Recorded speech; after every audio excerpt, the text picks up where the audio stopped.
If I just want to get in. Oh, yeah.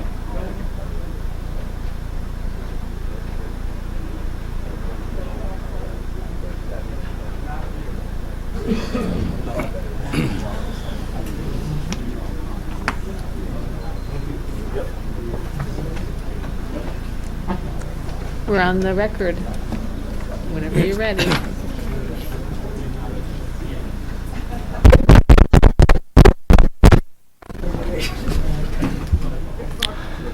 All right, good evening, everyone.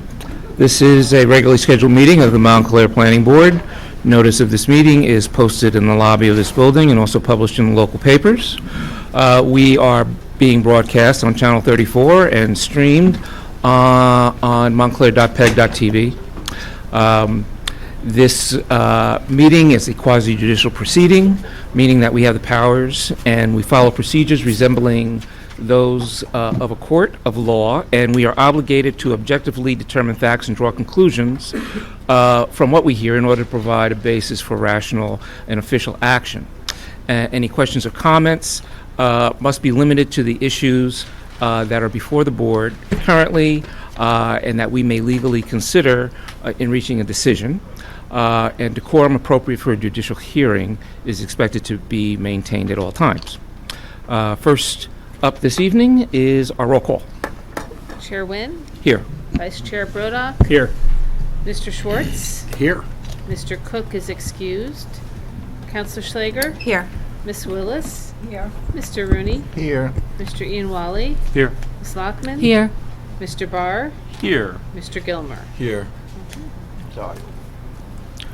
Okay, we have minutes from our June 24th meeting, and I understand the applicant's attorney would like to address us.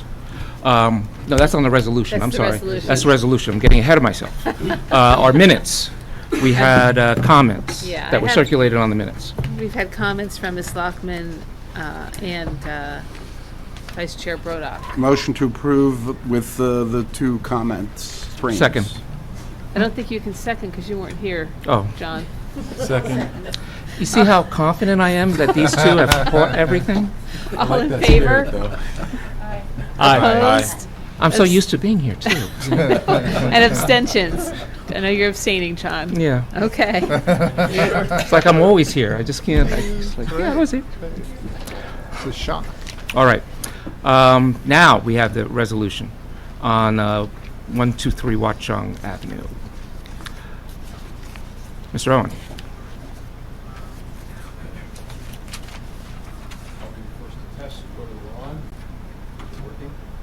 You're being recorded. Yeah. Yeah, pull it closer to you. Yeah. Okay, now it should be working. That's better. Okay, good. So we have that out of the way. All right. First of all, thank you, Mr. Chairman and board members, for hearing me. I'm going to try to be as brief as I can. I know you typically don't hear people on their resolutions, but I thank you. I have reviewed the resolution that I believe is in front of you, and it's fine, except I am requesting one clarification. I put that request in an email to your attorney dated June 12, and I think he forwarded it to all of you a week ago. And I'm not going to go through my entire email. I simply said that I want to clarify and make sure that the plans that we presented to you are in the resolution, and the resolution accurately reflects them. And it's one particular point, just one particular point.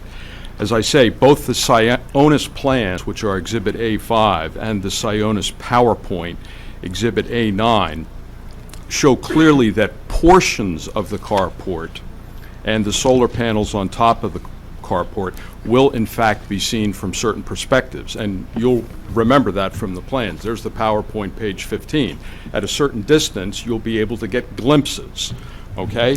Now, what led me to do this was I also happened to see your draft minutes for that particular meeting, and there was a reference in there, as I said in my email, that the solar panels will not be visible from the street or the parking lot.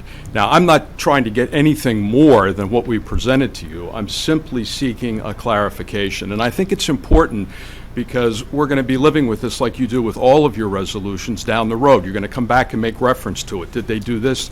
Did they do that? And the first place you go when something is not addressed is the minutes. And I just think it's unfortunate that they're not congruent, and I'm simply asking you to reflect what I think we rather clearly presented to you and what you discussed for a long time. I actually took the time to review the tape. I listened to all of it. I have notes of it. I feel confident that this point was aired repeatedly, and you understood it. And that's, I don't want to spend more time. That's my request to you. Didn't we agree on a certain... I recommended a sentence. I actually drafted it, and I think it would make this better. But before we get into your sentence, sir, didn't we agree on a certain distance where it wouldn't be seen? A certain amount of distance in the lot? Do you have that specifically? Yeah, we're not asking for anything more. We're asking simply to acknowledge that at a certain point it will be, but up to a certain point it will not be. That's very clear. And Well, I believe that exhibit shows that at the property line of the parking lot, it's not visible. Is that correct? what it shows is it's a 6-foot tall person, that's one thing. So if you're a little taller, you'll probably see a little more. If you're less than 6 feet, you'll probably see a little bit less. And it shows that very close to that south property line that's closest to the carport, at a distance of 97 feet, 0.08 inches, you will just begin to start to see the solar panel. And we're not asking to alter that at all. We're simply saying, would you acknowledge in the resolution that what we presented, I think it's just a point of clarification. That's all we're asking for. And you just want to read out loud the sentence that you want to amend. Yeah. The sentence is, it is understood that and I suggest, where to put it. Which number? Huh? Which number is this? I put it in at number 5. You could put it wherever you want.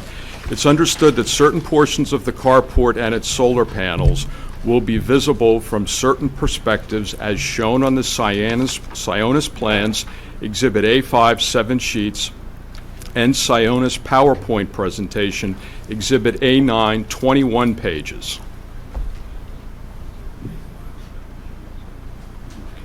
And that's really just an acknowledgement of page 15 of the PowerPoint, and I think it's A6 on the plans.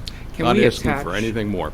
Can we attach a reproduction of that portion of the plan to the minutes so that it's just easy reference there? Exactly. I think you can do that to the minutes. I think you can do it to the resolution. Even if the minutes have already been adopted, we can amend them? You can amend the minutes. Okay. Okay? No, but I'm sorry, to the resolution. Oh, to what we're okay. doing now, to the resolution. Well, Can we attach that? Because that's what we're making reference to. And so if somebody looks at this 2 years from now, instead of them having to dig out the exhibits, and God knows what may happen between now and then, it'll be right there attached to the resolution for immediate reference. The only thing I would say is, why don't you also change the minutes so both of the documents jive? If we can do that, why not do that? Do both. Yeah. Motion to amend the minutes to reflect the modified and agreed to specifications And the in resolution. the resolution. Seconded. All in favor? Aye. Opposed? Abstentions? Okay.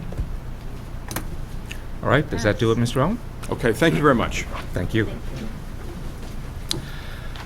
Okay, we have 6 applications on this evening, 2 of which have been put off to future meetings. On the agenda, item 4B is being carried, that's the 59 Glenridge Avenue LLC applications being carried to July 22nd Planning Board meeting. And we also have, under new business 5C, an application from the Montclair Art Museum that will be postponed to our August 12th meeting. That leaves 4 applications, and it would be very unusual if we were able to get to all 4 applications in one evening. But before we let anyone go, I think we should at least try and get through the first application and see where that leaves us before we start suggesting that maybe people might want to come back if there are other people here on some of the later applications. High Street, the High Street Nishwain Road application and the Upper Mountain Avenue application may be on the list of things that we don't get to this evening. It all depends on how this first application goes. And So then, with that said, John, will they be heard then the next meeting? Is that so the people know? in terms of our, what we have scheduled, Janice, is that possible? It's possible, but we can't announce that until they've told us what date is good for them, and they're experts as well. Yeah. So at some point in this evening, we'll have a date to which it's been carried. Right, if we put something off, we will announce it then. Yeah. All right, so with that said, the first matter on this evening is the application of 59 Glenridge Avenue. I'm sorry, I just said that was being carried. Adaline Moser Property LLC, 403, 405 Bloomfield Avenue.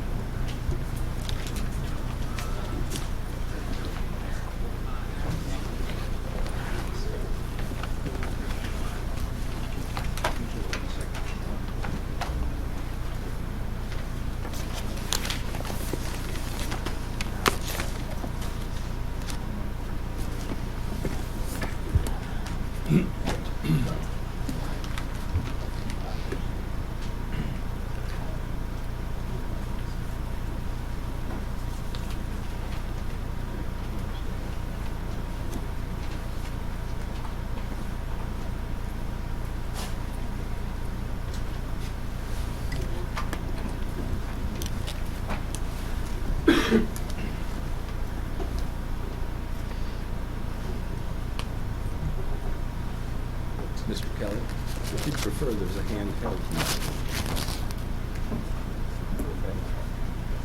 Gotta press and hold, yeah. I'll let you hold that, and I'll talk into this. He's going to do most of the talking. All right, good evening. We're back. We had previously been here, and since that time, we've met with the members of the board office, and new plans have been presented to you, which address the issue that came up with regard to the parking garage that was going to be erected, as well as acquiring the easement from the adjacent property. They've all now been addressed to you. In addition, the other areas that were brought up at the time of the last meeting have now also been addressed with regard to the HVAC units, and also with regard to the greening of the roof area with the various shrubs and trees that can be provided up there.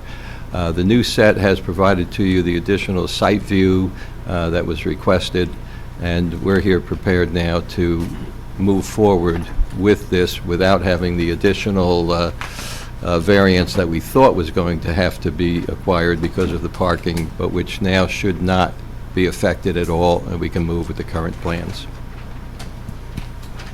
My name is Gerald Kelly. I represent the applicant in this matter. The architect who's going to testify in this matter is Daniel Roma. He was here, but I believe he's going to have to be qualified again for the record. Sir, do you solemnly swear the testimony you're about to give is the truth, the whole truth, and nothing but the truth? Yes, I do. Would you please state your full name and business affiliation for the record? My name is Daniel Angel Roma. I'm the licensed architect for Artec Studio LLC, located at 877 Broad Street, Newark, New Jersey. Mr. Roma, can you give the board the benefit of your educational background? Yes, I have a bachelor's degree in architecture from the University of Buenos Aires, Argentina. I came to this country in 1985, and since then I've been involved in the field of architecture.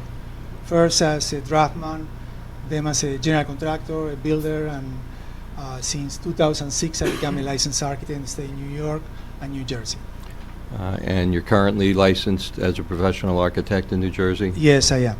And the firm that you're employed with is what? It's Artec Studio LLC. And the plans that have been presented to the board have been done through Artec Studio LLC? Yes. I would submit him as a professional architect to testify on behalf of the plans. We'll accept them. Mr. Roma, can you please explain to the board, and we've been here before, but what the extent of the project is and also the changes that have now been proposed in order to comply with the requirements in the area? Yes. Our property is located at 403-405 Bloomfield Avenue, and is in a C1 district, a central business zone, where commercial and residential above is a permitted use. We have two variances. The first is a lot area. The minimum lot area for this zone is 10,000 square feet, and our existing property is 3,466 square feet. The second variance is a lot width. The minimum lot width for this is 60 feet, and we have 29 feet. The rest, in reference to building height, front yard, side yard, rear yard, we meet all the requirements, inclusive the parking that we are providing 4 parking spaces. What we want to do is, this building is commercial on the first floor. There are 2 stores. One is a dentist's office. The other one right now is an empty store. But what we are focusing today is on the addition that we're going to create to the second floor. On the second floor, there's an existing 2 apartments. Both apartments are 2 bedrooms and 1 bathroom. And what we want to do is create a 3rd bedroom for each of these apartments on the 3rd floor.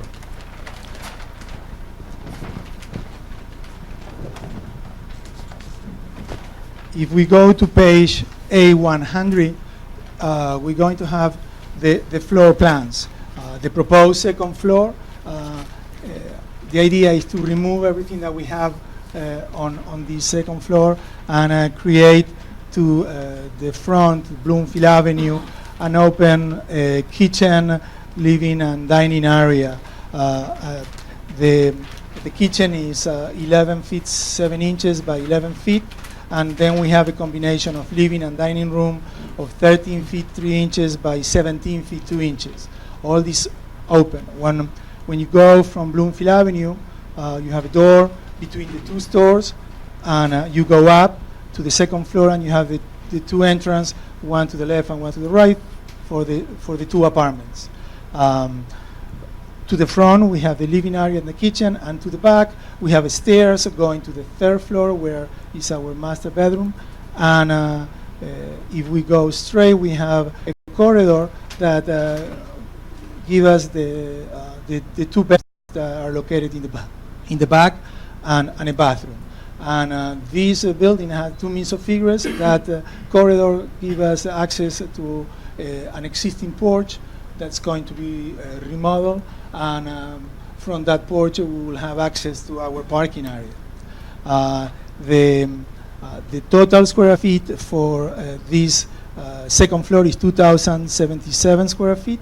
For each apartment, we'll use 1,038.50 square feet.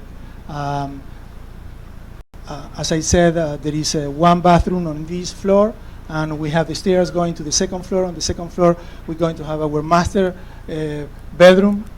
The master bedroom will have a walk-in closet, a bathroom, and as soon as we go into this area, there is an open space that can be used for recreation for the 3rd floor. And from that recreation, you have a sliding door to the terrace. The terrace is 14 feet 6 inches by 10 feet. That is on top of the second floor. The addition on the second floor, on the 3rd floor, is a total of 1,100 square feet. That is going to be divided in 550 for each apartment. On this new 3rd floor that we're creating, as I said, in the front we're going to have a terrace, and to the back we're going to have a balcony. Last, we have on the roof is going to have enclosed condensers for both units. Before you go on to another sheet, can you just clarify which exhibit you're testifying to about? Because we've got a few sets of plans on file, and what's the date? This is the revision date is July 3rd, 19. It's the latest that I did some changes, but I have a date on your elevation plan of 2/14/19. That's sheet A200. Well, Check in the upper right, there should be revision yeah, listings. I think it's all dated July, the ones Yeah, that we it- received are dated July 2nd. July 2nd, yes, and number 4. Yeah. Is there a number, This is 3/26/19. is there a fourth revision on your set, Mr. Schwartz? I'm looking at A200. This page that I'm talking about is A110. Is this 7/2/19? Yeah. Yeah, that's the most recent. And what exhibit is that? Well, we'll have to mark it as a new, because I had previously marked the old exhibits. Did we mark these exhibits or not? I don't believe we did. Okay, then I have, let me read the marked exhibits into the record. A1 is the application. A2 is the certification of taxes paid. A3 is the proof of publication. A4 is the affidavit of service. A5 is the planning report dated, that's an old one. A5 is the HPC report dated February 28th, 2019. Where is that report? It must have been sent with one of your older, when it was, because you've had this several times. Right. I know. Yeah. And that's why we have several, we've got like 3 sets of plans. Yeah. And, Yeah, I have the report here. It's dated February 28th, 2019. Has the HPC responded to the 72 revised plan? Well, no, they haven't seen it. So, A5 is the HPC report dated February 28th, 2019. A6 is the Connolly and Hickey report dated February 27th, 2019. A8 is the planning report dated June 5th, 2019. I'll get yours. And then, trying to read my writing here. A8 is well, never mind. A8 is the MEC report dated April 8th, 2019, which was previously distributed. And then A9 is the report from Suburban Consulting Engineers dated April 8th, 2019.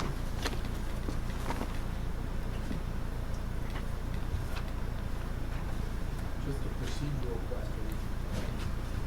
Why hasn't the agency reviewed the notice? Because once it goes to the HPC and they complete their report, it doesn't go back to them when they revise their plans. Understood, isn't it in the historic district at all? Well, it's a it's a reference, referral to the HPC. They submit their report. When revised plans are submitted to the board, quite often it's to reflect changes recommended by the HPC. It doesn't go back to the HPC, it goes to you guys. Right. And if we have concerns about it, we can always make it subject to any action that we take, make it subject to the Right. HPC reviewing it and providing input. I do know that the HPC did make comment on the facade, and they made revisions to the facades to reflect the HPC's comment. The issues that required them to come back to this board had to do with the parking in the back Yeah. Right. and the location of the mechanical equipment. Yeah. So it may not be that they're. Understood, just, we've seen it a couple of times, and I'm just trying to catch up in place. Yeah. Can you just refresh everybody's memory, how far back does the front beginning of the building begin? Yes. Off the facade? Which page are you referring to? On your A200 elevation, how far off the front of the building does the addition begin? How far back? 28 feet, 6 inches. He's referring to a different page, though. He's referring to the A110? I'm the same. Okay. It's 18 feet, 6 inches to where the terrace starts, and then it's another 10 feet. Means that the building starts 28 feet, 6 inches. One more time. From the front of the building, where is the beginning of the third floor now? From the front of the building going back.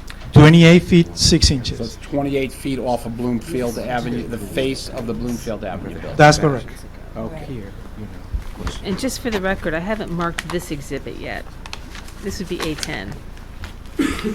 So those are the plans, the The 7-2 most- plans, Dated July 2nd. July 2nd Yeah, plans. would be A10. Okay.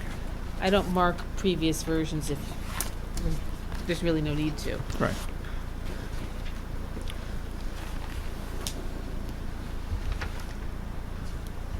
Okay, we clear? Before we get back into it? All right, go ahead. What we're doing on the front facade is we're going to paint the existing brick. We're going to be painting gray. This is what we're doing. You can see a rendering showing how it looks like. What are you referring to now, though? This is a rendering that we are producing for tonight, where you can see the front elevation, the rear elevation, and some other pictures showing the terrace on the new addition. And is this is different than what we've seen previously? Yes, this is a new rendering that we propose for tonight. Do you have copies that you can, or is that the only copy you have? I can leave you. We end the Then presentation. you'll have to leave that with us, that exhibit, and mark it A7 with today's date. Not A7, A11 with today's date.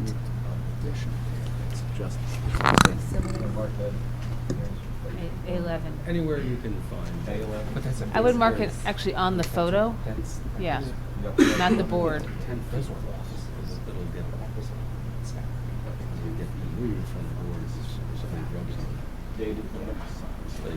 And those are renderings? Photos are renderings. There is renderings, and these are all photographs from the front elevation, rear elevation, and photo of the street.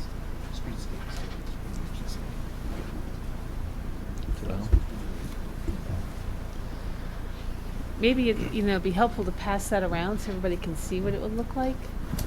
It's hard to see from this far away. Well, these are on the plans. Looks like there's a second one as well. Because we did. This is another view.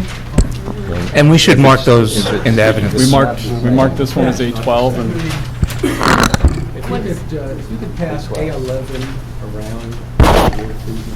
And I guess if you can mark the other one, Mr. Roma, A12 with today's date. Those are renderings as well? Yes. Okay.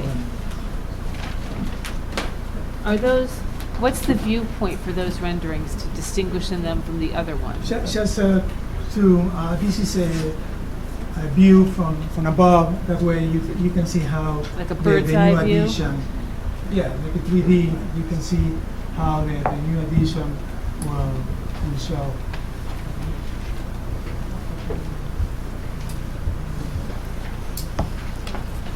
Put that one that way. No, follow. Follow it? Okay.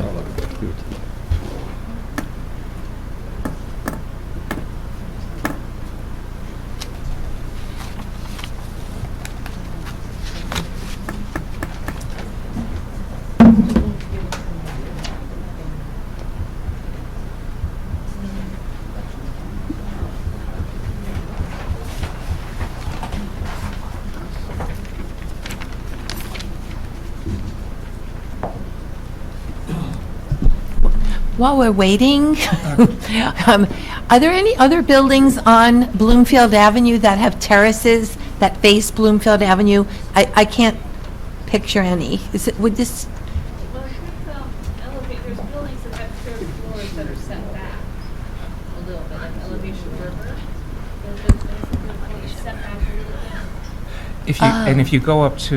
If you go up the street, the florist across right above Bloomfield Oh, Avenue. yes. And their terrace is enclosed because they've Yes.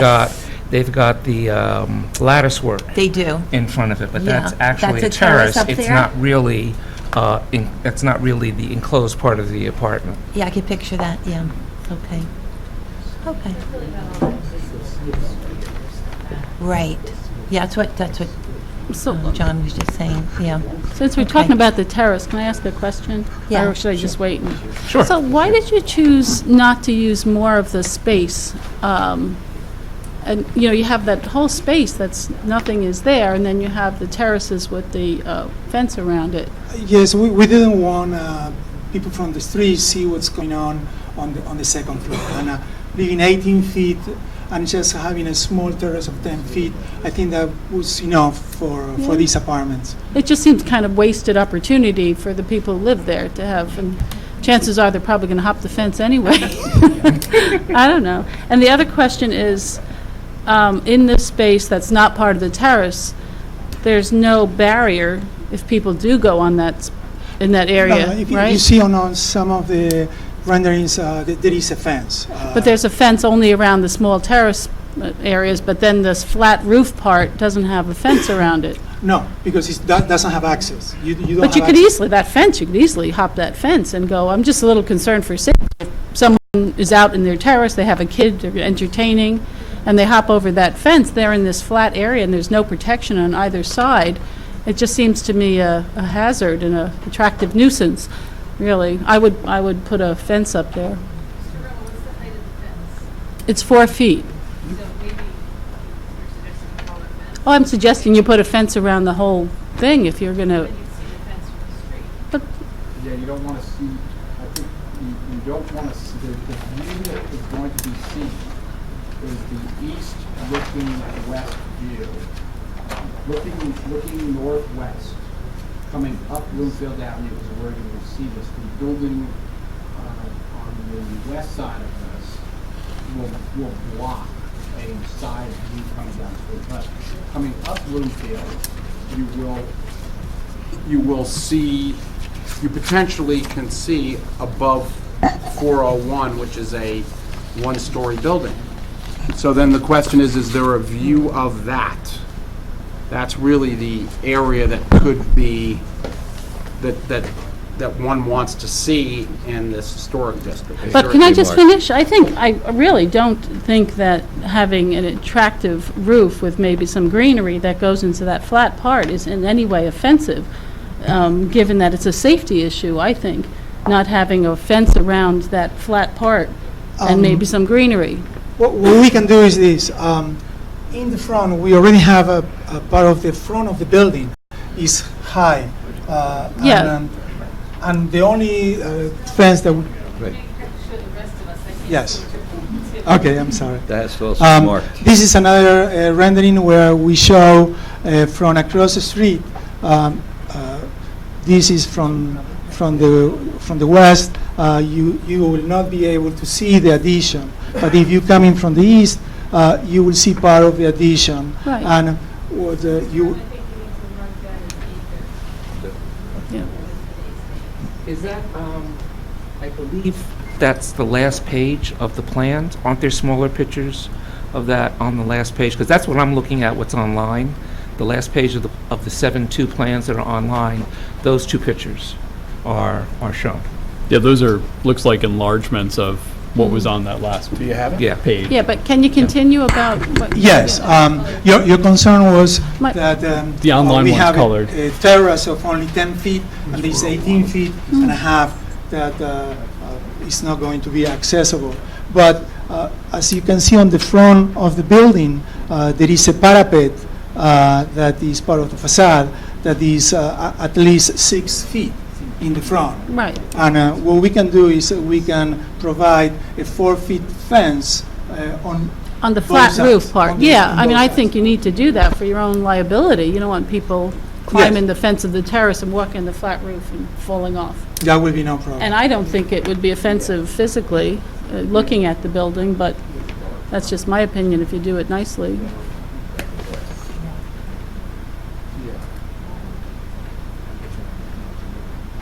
I agree. Mr. Romo, I guess while A11 went by, are you planning on doing any changes to the brickwork on the front of the facade? No, the only thing that we're going to be painting. You're going to paint the Painting. trim and the brickwork? Yes, I think that one of the rendering has the other one shows the existing condition of the brick. The top photograph is white. He's going to paint it all gray. And what color is the front of the addition? That will be Is that going to match the facade, the color of the facade? yes. That we're going to have a fiber cement Equatone.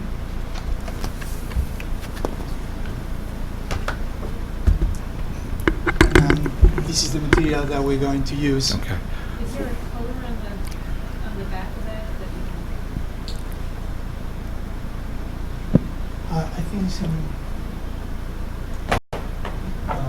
the Equatone is fiber cement color Equatone picture gray.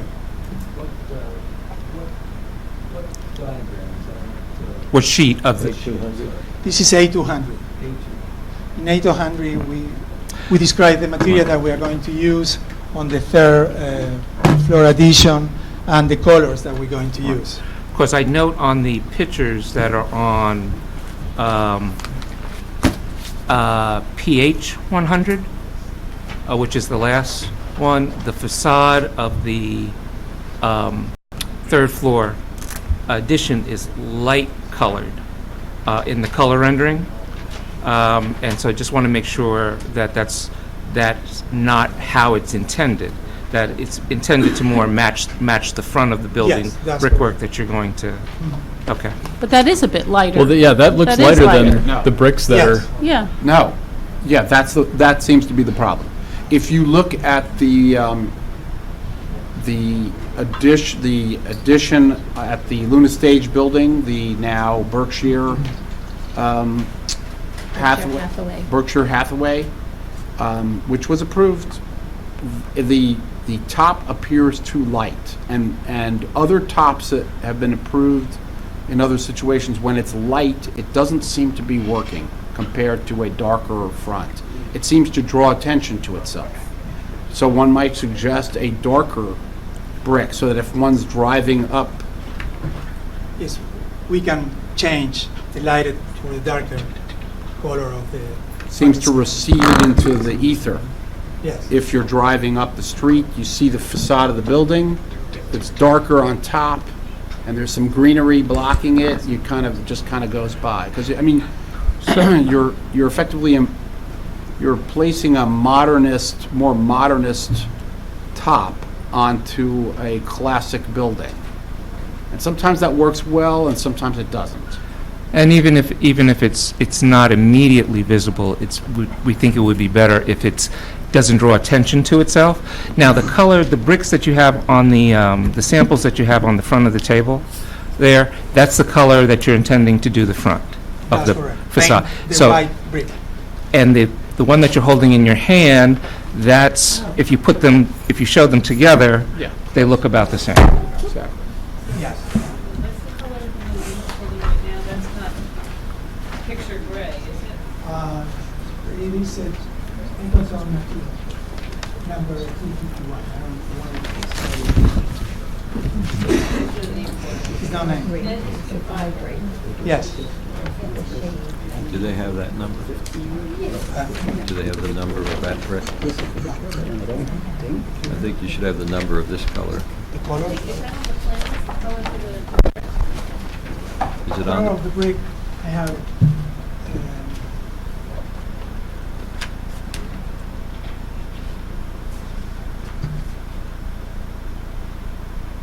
general wall.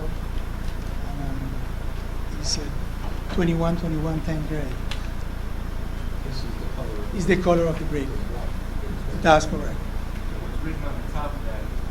Formula for the, 21, that's 21. for the color that they made from the base. So let me ask you about the fence. Is that, This is the fence that we're going to continue. yeah, to but the what front. color is that? That would be great too. That's gray as well? The Yeah. lighter gray, the darker gray? Since we're talking colors here. So would we suggest that we make it all the same color? Yes. All right. And that way it'll, again, won't draw attention to Yeah. it, and it, yeah, I think it'll look, I'm sorry, I just missed that. this is the fencing. Both the addition as well as the front. Right. The addition is going to be, has what the siding that they're going to be using on the addition has a specific color. But we're now, had extended it out to the fencing that's going to be on the terrace too, so that's also will match the color. It'll be a dark gray, so that it will all blend in. So it'll all be the same. All be basically the same color. Let me clarify, because I think he gave the exact colors. Yeah. and Yes. these are Yeah. dark gray. Yeah, Janice took down the paint color as well as the siding color. Just so we're absolutely clear, this is the color of Of this. brick that you have on that sheet. And can be painted the railing the same color. Everything we're talking about is color. So this gray tile, which is really That's because they may not It have comes exactly the same the color. tile becomes Because that's a prefabricated fiber cement. with that color, Right. fiber cement. Right. That comes right. with that color. So that's why that's a separate color.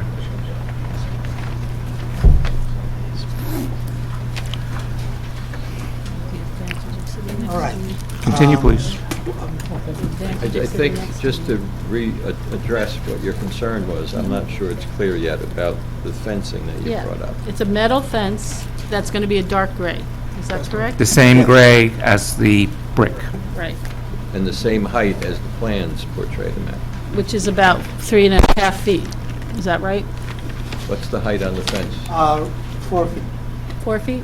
4 feet. I'm sorry.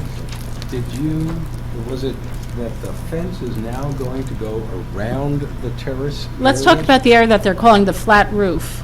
In addition to the terraced fencing, they're going to put fencing along the sides of the flat roof as a safety measure. Okay. Just continue this fence. Yeah. Are you going to keep the division where it's shown right now? the Yes. separation? Yes, You're just going to add the 4-foot fence along the side? just continue Along to the both front. sides. On So- both Because the sides. parapet should serve as a barrier in the front, Yeah. and that if somebody decides, if the resident decides to hop the fence for some reason, that there will be a barrier on both sides Right. of the, where there currently is none. And there'll also be planters, it looks like. Yes. So just with high winds and storms and things, it also may help to have some sort of barrier enclosing those, as they could be jostled around. Yes, the planters that we are showing are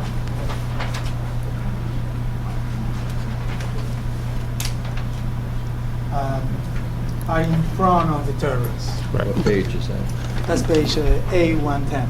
But there- to your point. No, yeah, go Yeah, ahead. yeah. Okay, And sorry. nothing will blow to the neighbors. No, but are they heavy kind of cement planters? They're not plastic planters or anything, they're heavy cement. Yes. They would be cement that wouldn't blow around in hurricane-level winds, I hope. I mean, Well, I think that's a good point, because I mean, Yeah. if they're probably going to be too heavy for a resident to move inside during, a severe storm, but they're probably light enough that a hurricane will blow them around. well, that's Be what we're my trying to guess. say. They should be heavy cement planters that could not be blown around. Either that, or they have to be secured to the fencing. Yeah, Yeah. Or built in or something. yeah. I mean, I like the idea of securing them to the fencing, because I would say secure them to the roof, because that's the best, but then you're inviting leaks. Right. And that's. Don't want to do I that. don't like Don't want that. to do that. But the fencing is a good, because you've got to anchor that properly. Correct. Is all that doable? Yes, it is. Okay. Is the flat roof made for walking or not?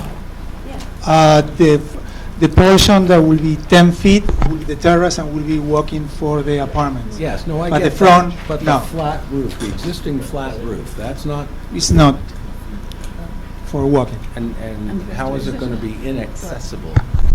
Made by the fence? Right, there's not going to be a gate in the fencing. There's a fence around the terrace, and there's also fencing that extends from the terrace fence to the end of the building, to the front facade. So actually, you'll have like two separate fenced-in areas. Right. And the roof will be, I mean, it's going to be a commercial grade roof. You can walk on the roof. But they're not intending it to be occupied Right. by the residents. A leisure roof. Right. It'll be. People are not going to be out there in chairs if- sunning themselves. Barbecuing. Well, it'll be a New York roof terrace, I mean, old style, if they do that. I mean, Well, yeah, I mean, you can't predict control what the- behavior, but you should have it built as if some naughty behavior were happening. Right. And so with the fencing, Yeah. that will indicate that. Right. And the trees, the way that they're positioned, if you're going to do what you're showing in the illustration, that's going to, discourage people from having to climb over the fence and through the trees. And, Yeah. It's a challenge. Yeah, it's a challenge. Well, just to clarify too, we can also provide, not that it necessarily has to be taken into consideration by a tenant, provide in the lease agreement the areas that are not to be accessible Good. for tenant use. Thank you, Counselor. Very good. You're proposing arborvitae in this plan, right? Yes. So it'll be pretty tall arborvitae. You'll have a fence and you'll have tall arborvitae blocking. For it. screening. To Mhm. screen it, Mhm. provide a little bit of greenery up there. I really think it's going to make it difficult to get to the other part. And what about barbecuing, like a propane tank or open flame on the roof? That will be up to the owner if in the lease will let them. For sure. Not only do you get propane on a corporate bathroom construction, for sure. Unless it's sprinklered, right? What? Unless it's sprinklered? Oh, no, sprinklered, no, I just don't No? think that it's considered a friendly. I'm not sure, but. I think it has to be just a certain distance from the structure, I think, by code. I'm not sure about that. Well, we're not there. Yeah. I don't know if the owner will let the tenants to use a barbecue on the roof. I think they have to be governed by what the fire code is for the town. I agree. It may provide only for electric and not for propane, depending upon what the regulations are. Or charcoal. Charcoal. Okay. All right? Okay. What else do you have for us? Well, I want to show how we solved the problem with the parking in the back. As you remember, the first time that we came, we have stuck parking where two cars were behind the other two cars, and you need to move the cars to be able to leave. And after meeting with the town, we decide to go with the parking that is parallel to the back facade, and we can create 4 parking spaces. These parking spaces that can move the car without moving other cars. We're using a 24-feet aisle that is going to be created by the new development of the parking area that will let us turn key and go to the street from the back of the building. And your plans show the creation of an easement on the adjacent property, correct? Yes, that way, when we try to solve the problem on our property, we solve the problem on next door property. That way, it will be 24 feet between our parking space and the parking space of the neighbor next door. And I believe that before we can get any permits, we should create an easement between these two properties. That way they can use that space for turnaround and be used for parking. So the board's aware that I'll be creating the dimensions of that. There's already an approval from the adjacent owner. The board should know that the adjacent owner is Simon Moser Property LLC, and the owner of that is the same owner as the owner of Adaline Moser Property LLC. So it happened to work out very well to try to get around the issue with that parking deck and that little sight triangle that we couldn't get cars in and out of. So I see on the plans that you have 4 spaces. Yes. And they are the most western space, the 2 most western spaces seem to be opposite where the trash enclosure is going to be? No. Is that what that square is? No. There where it says use that's provided? These said use prohibited municipal trash enclosure. Look, no, this is not going to be The trash enclosure is going to be someplace else? someplace else. I think it's right here. I see. So that's the current location Yes. of the trash enclosure, but it's being But- moved to the west, To the to the west. north, rather. On this corner. Yeah. And this will be just an access for the parking. I think the clarification came about as a result of a meeting because of the common trash area that's going to be created behind the parking deck for the use of those owners because of what they have lost by that property line right behind the Adaline Moser property. All right. Whatever. I think- Explain the new parking decks would have common trash enclosures for commercial businesses. Right. This is an instance where we really want them to be located in the common area and agree to enter into an agreement with the township for that so that they can get appropriate parking. Yeah. No, I don't have a problem with that. I just, with the way that it was drawn, it was a little confusing as to whether that was staying there because it didn't seem like there was, with the car movement diagram that you have, that if you repeat that for those 2 spaces, that where the current trash enclosure is right in the middle of that. So, if I can. The parking, we're getting easement from. This is the easement. And this is something that... The cars that are showing, it's not subject to this application, but you can't get out of those spaces the way they're shown. And especially the last one, there's no real movability. I'm not sure if that will be an issue in the future. Especially when These it are, comes to the- yeah, this is the way that they have it right now. They have 3 parking spaces I guess here. my point is that by creating that, But we are adding more space for these cars to move. I'm just saying, so, you guys, when you're creating such, I'm looking at one space that's going to be very difficult to do around the closest to the building. Unless you've got a different plan than we have, like I said. That's into the easement, is it not? Yeah, this is part of it.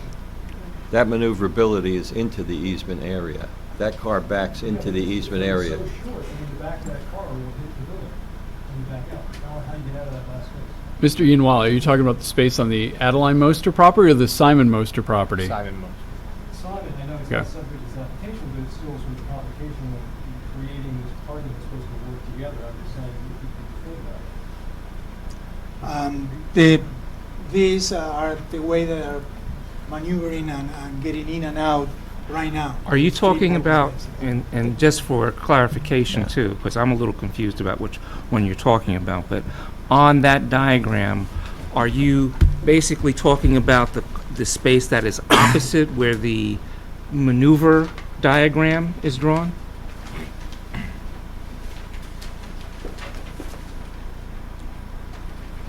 This is the back of the porch, right? This is That's correct. structure. This is part of this. So this car can't back out. Well, they have to. They are doing right now. They are 16 this- feet that you get out? They have Maybe- 16 feet. All right, you got it. Yeah, so I think the areas we're talking about, the easement Mr. area. Buick, is your mic on? Yeah. The easement area on the adjacent property is 16 feet wide by 27 feet deep. So that, along with the 8 feet of aisle in the subject property, that creates a 24 8-foot clear area. Yeah. I'm comfortable with the maneuverability of all 4 spaces on the subject lot, either into the municipal lot or into the neighboring lot with that easement. The furthest south space, the 3rd space down, closest to the building on the neighboring property, it's subject to this question. Within that 16 feet, they won't be able to pull straight back and maneuver out. They would run in conflict with the existing stair set. But it is drafted on the plan similarly to as shown on the survey of Bowler's drawings for the municipal garage, in the configuration of those 3 spaces. And the understanding is that those cars currently, and the car in that southern spot currently would back out in somewhat of an S-turn fashion, maneuver around the stair set using the 8 feet on this subject property. So effectively, I believe the maneuvering can be done, but along with the easement for the subject property on the neighboring lot, we should provide the same cross-access into the 8 feet on this property to Simon Moser. Right. So if we take the 16 feet on 16 by 27 on one lot, and then what would be 8 by probably roughly 16 north to south, basically from the stair set up to this dividing line between stalls 2 and 3, that would have access between both lots to maneuver safely. That will have to be added to the easement on a cross-access easement agreement. I recommend you do the access agreement as one mutual access agreement as opposed to 2 separate. Right. Absolutely. You want to send that to me and we'll Yes. work it out? Yes. So I have a related question. How does a fire truck get in there? That's the city. It was designed so that one of the smaller fire trucks can get in there, as can a smaller garbage truck to empty out the garbage dumpsters that are back there. Okay.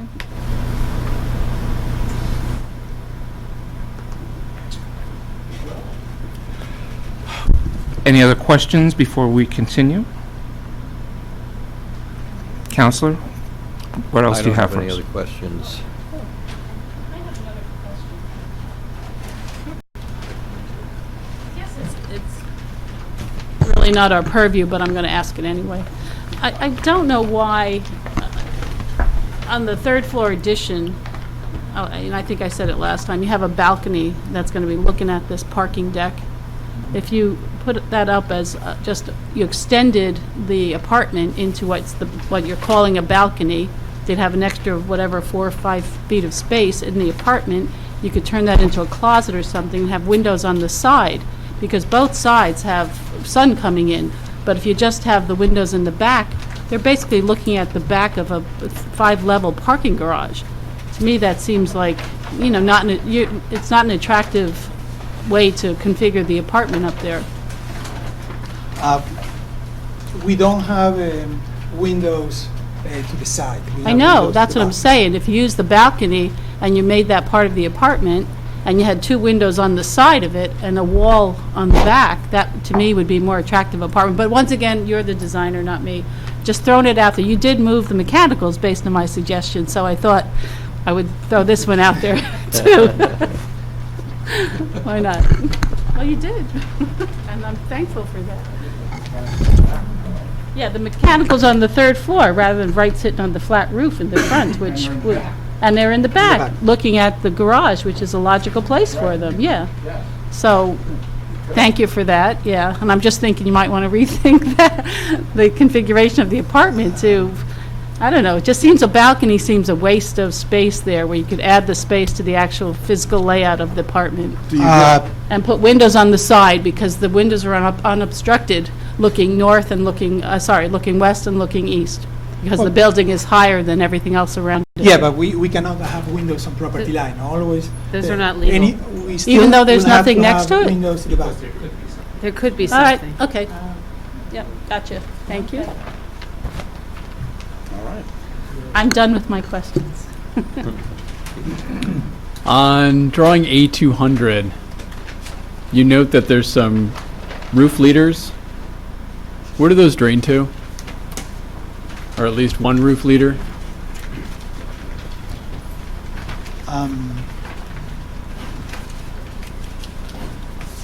I have to check.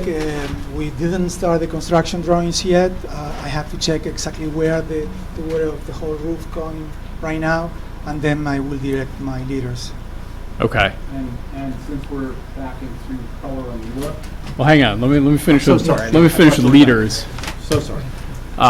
Would you be okay with a condition that the roof leaders not drain into a parking area? Yes. Okay. Thank you. Mr. Schwartz. I'm glad you brought this up, Mr. Broderick. The leaders themselves, keeping the coloration of the brick or a copper, but not a not a white aluminum, because that will show something that will adhere to the look of that facade at the top, I think would be mandatory. Okay. Regardless of whether it's steel, aluminum, or whatever, the color is the key. So I think it's either a matching color or a Can copper. be black. Yeah. So it appears on scene as well The same color that we have on the windows. Yeah. are black. Now, I'm glad you mentioned the windows too. You are taking out the double hungs and putting in new? Yes. And are you going with the same mullion? The same style. Same style, but new windows? New windows, correct. So would it be onerous to you to require a matching mullion to what's there or close to it? Yes. You would agree to that in as part of it, whatever manufacturer you use? Is it a is it a true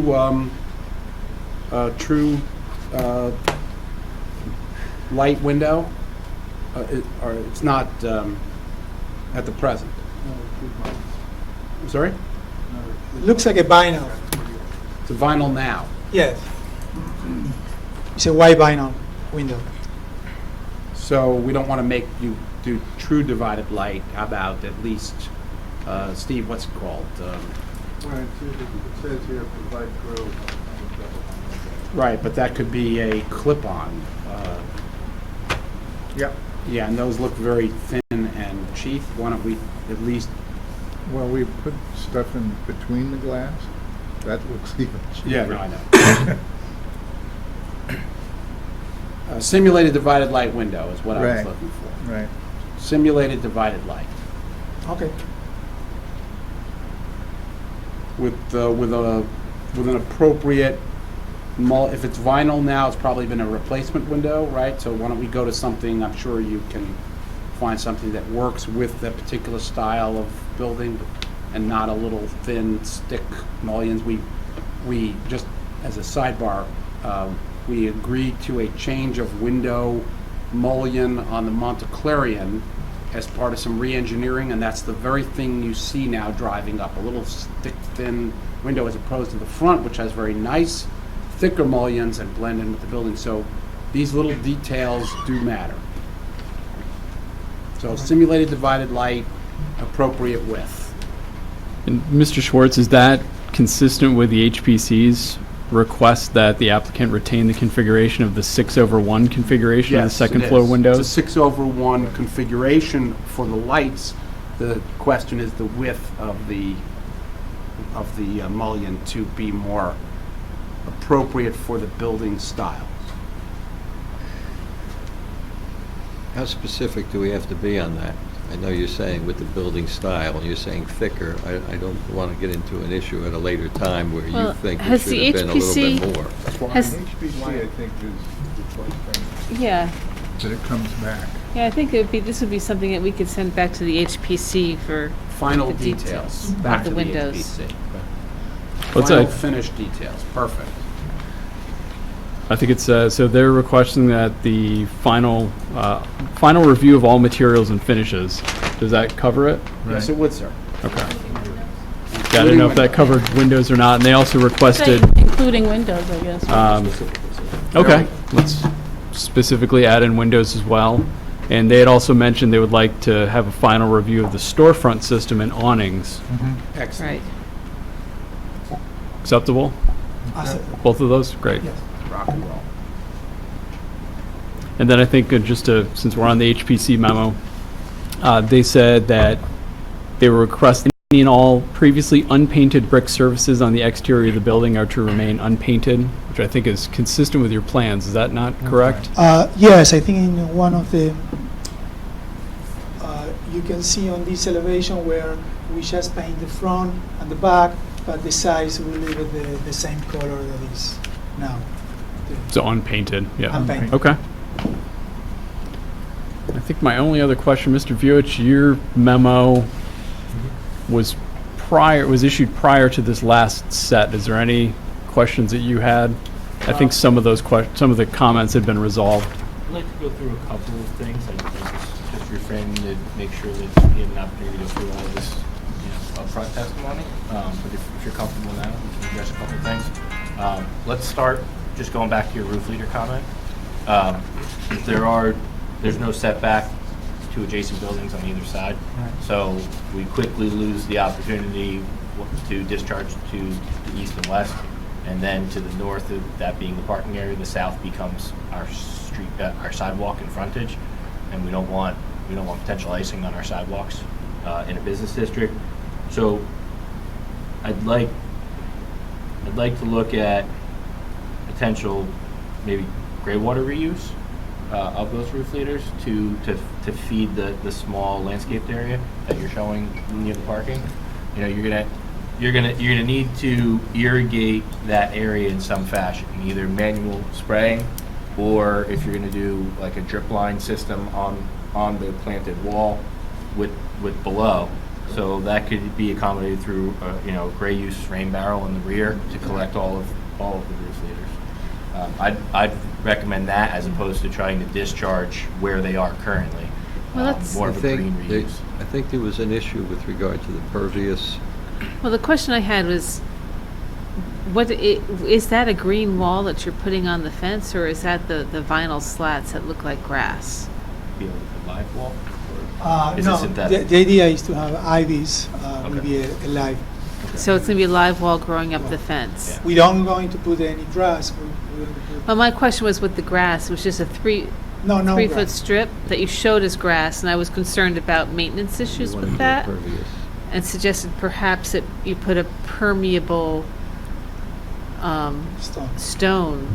I think you can still do the ivy because that doesn't require mowing, but Yeah. I was concerned that the grass would just look Yeah, ratty I and think weedy. it's shown as grass to try to comply with our setback buffering landscaping. Right. But the intent of Exactly. a live wall there kind of supplements that Yeah. in aesthetic. I think so. Yeah. A rain guard for the floor? Yeah, and in either way, you could still do, well, it's the the landscape materials, even rain gardens, there's a lot of maintenance to keep a rain garden looking good. But I think if you have the permeable stone, we've had those in parking lots Yes. before. You don't have the maintenance issues, and you get the greenery if you have the ivy growing up And the wall. it can accommodate any overflow from the irrigation of the live wall Right. to drain in and not And that's trickle into the parking area Yes. where you can slip and fall. So that's one of my big concerns, and I've just seen it too often around town, is roof leaders draining into parking areas, sidewalks, and it ices in the winter. Great. Good stuff. Just a question about that, Joe. Mhm. Is the water that comes off the leaders sufficient to irrigate this area? And secondly, is there some sort of containment area where the water is held to be used on these periods? You could do a gray water reuse from roof leaders. It's essentially considered clean. It doesn't, aside from the petroleum in roof shingle and everything like that, or the coating materials, it's not as susceptible to removing petroleum like you would in an asphalt parking area. So you don't have that need for cleaning and cleansing of the water. You can certainly use it as a gray water reuse. It would most likely go to a rain barrel of some sort, some kind of cistern that could be above ground and in an enclosure area, either with a small pump on it to be able to effectuate a hose and a sprinkler, or it could be kind of set up into a by gravity with irrigation.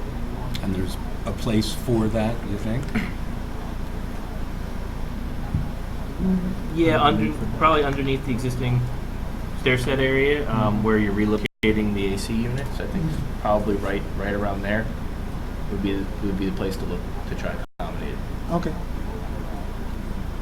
I think it's a great idea. I think the Environmental Commission would be very happy with that. Be very So, and thank you for adding in, all the plantings on the roof as well. So that starts us off. Now, like you had said, my letter went through prior revisions, and I was marking up a lot of what has fallen out from the application, like the stack parking variance. I think we're comfortable with the parking configurations and the cross-access easement. The rooftop mechanicals were already addressed from the prior area, and it's less visible and much more appropriate location and adequately screened. The trash enclosures, so with the removal of the trash to an off-site location on the neighboring property, there is still a small area shown for, I think what's being called a temporary trash and recycling holding area. If you just speak towards that, just briefly on the logistics of managing that trash on-site and then moving it to the adjacent area, would those areas, I think it's going to be 2 or 3 small the roll-off containers. Yeah, that was the idea. Okay.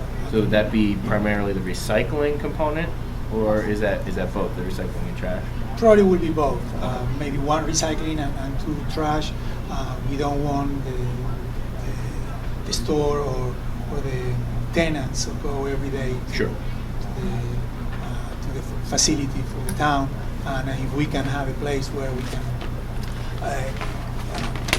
create and put the recycling for at least a week, and then once a week take it to the bigger place. Yeah, no, I think it's a great solution to the shared use. So you're going to manage it with the property management staff, but all your tenants are going to use the space on site.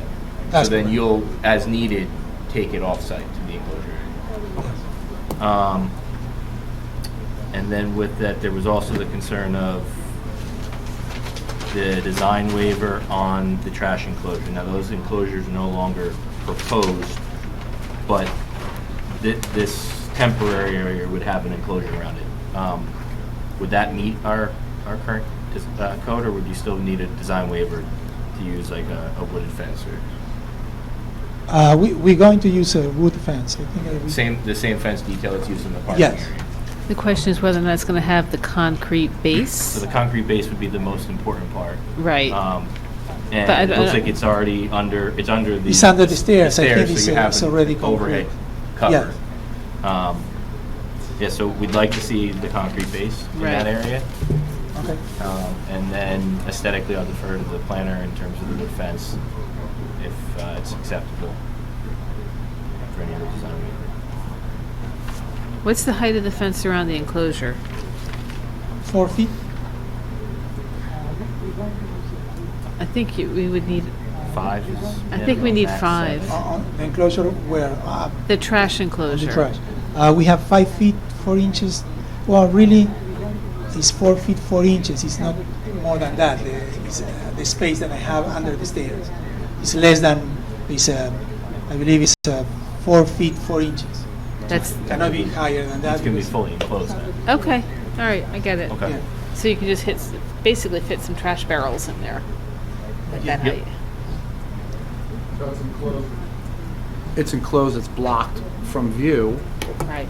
and you're putting in sufficient rollouts that it'll accommodate your stores and your tenants to bring to the facility as need be. Yes, that I correct? think that we can fit three of these. And that would be a short distance, rolling out about maybe 100 feet maximum, 75 to 100 feet maximum.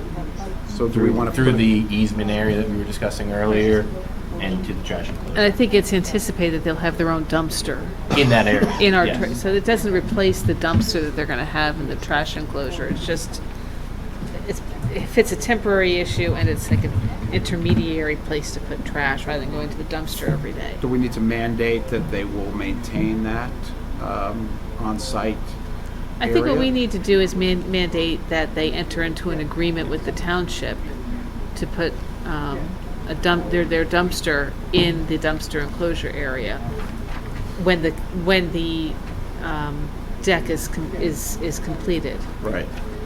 I suppose if they didn't get the refuse out of there on a timely way and it backed up and was on the site, there would be a code violation and something. Right, and I think when I met with you, you need at least 2 small dumpsters.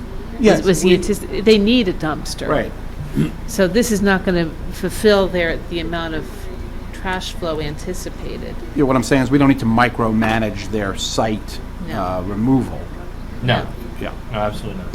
And I think this is a nice accommodation for day-to-day practicality of those tenants, but there's no reason those tenants couldn't also go to the larger area when they have larger items. I think it is key to, in lieu of the variance that would be required, to not have any accommodations on site, that they enter into an agreement. That covers the comments from my letter and anything else that I asked, kind of asterisked off this morning when reviewing the revised plans to hear and testimony. I have one other question. Your plans indicated there are going to be lights on top of the fence posts? On the detail, yes, on SM 100. Is there I wasn't sure about the level of illumination. Well, it's very, you see, it's like a bollards, 6 feet high, between 5 and 6 feet. Okay, I got it. So they're basically just to illuminate Just the to area. illuminate the area, because I believe that when you build your parking, all that area will be illuminated. Right, it will be, but that'll help illuminate where the fence is located. Yeah. Were you All able right. to see that? I know they was facing the other way. It also gives you a structure to protect the This fence is and the- sidewalk from damage. Yeah. These are the bollards. So the parking deck will actually have lights. Yeah. The municipal parking deck will have lights shining kind of onto I'm this sure, parking yeah, area. because The that- enclosure area, Yeah, for the trash, rear for open safety, area. yeah. Okay. I just have one question to the board, because we've been talking about the agreement with the town and the use of that trash facility that's going to be in common use, as I understand it, or some form of common use. I don't know at what level that is right now, and it's very difficult for us to see how we can do that. I don't know if anything is in place yet.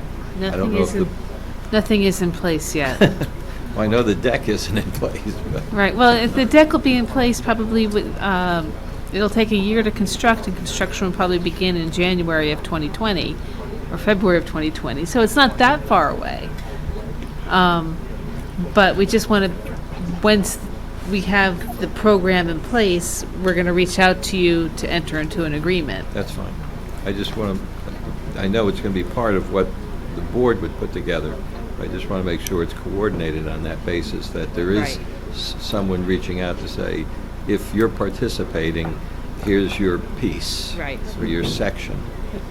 So along with that, so once you construct, you're not going to have an accommodation on site for the refuse. Right. It doesn't mean you can't use do we have an existing area designated? No. In the parking lot? We don't. It's just wherever you can stick it. Okay. So, It's real. No, I'm sorry. No, It's no, wherever that's what I they wanna put their understand is that dumpsters in the striped if the- areas right, where if they the can dumpsters fit. can fit in this area of the open lot, Yeah, it works. yeah. So that's why we don't, by not providing on the site, we want to make sure that it's in an area where we want to have them. Right. And just so that I'm clear,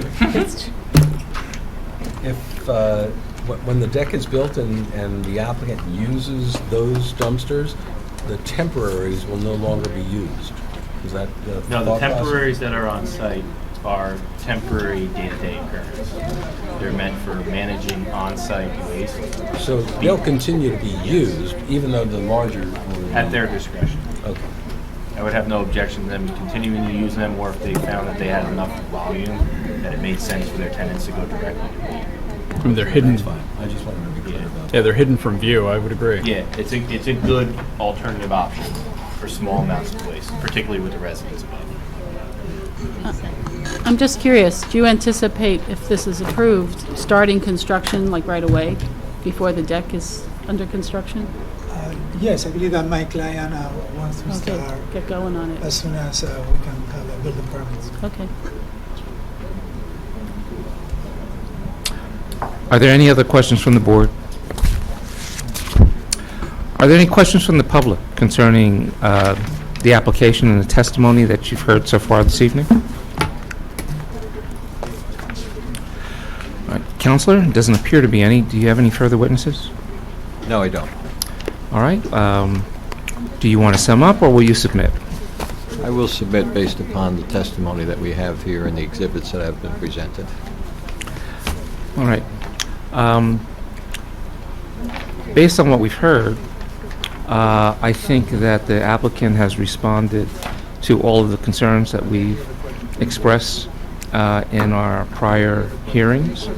I think we have a good impact addition to the property, and I would like to move that we approve the application subject to the conditions that we've discussed. And for a review of that, I would ask our attorney to run down the list as he's put it together. I'd be happy to.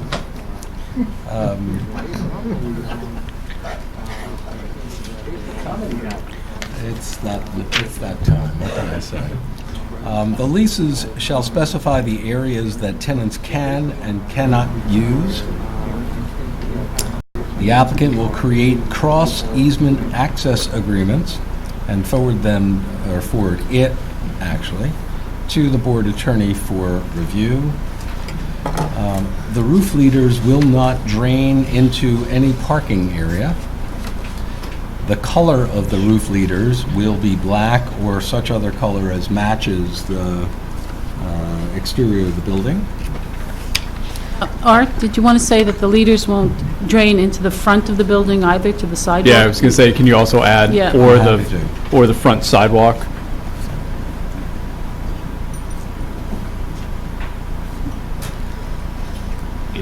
If there is an existing subgrade curb penetration into our gutter line, we can accommodate some small flow that would match anything existing or be reduced. I wouldn't have an objection to that because it wouldn't change the drainage pattern. But we wouldn't want overland over the sidewalk. Right. Okay. The next group of conditions that I have probably relate to a referral to the HPC, and those, and I guess I would put them in as recommendations to the HPC to consider. Mm-hmm. For example, the mullions will color match and I think it was the existing. No. Would be appropriately sized. Oh, I'm getting there.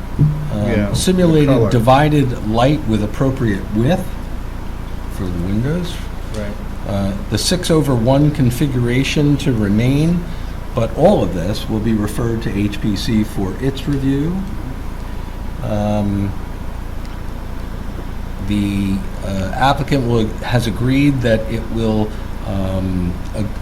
honor the terms of the HPC recommendation on not painting the sides of the building.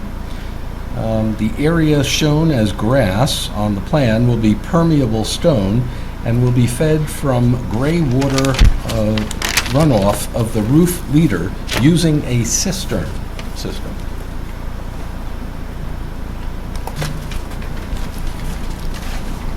Can we and should we also add that a copy of the resolution be filed with the deed? Can certainly do that. There's no deed that there's already a deed. They already own the property. No, we've started doing that on recent applications, having, just so any future property owner is aware that there are conditions. So the easement the easement would file along to the deed, so in any title search, you find the easement. But I mean, a copy of Is there all a of these. specific portion of the conditions that you also want to All of tie to them? the deed?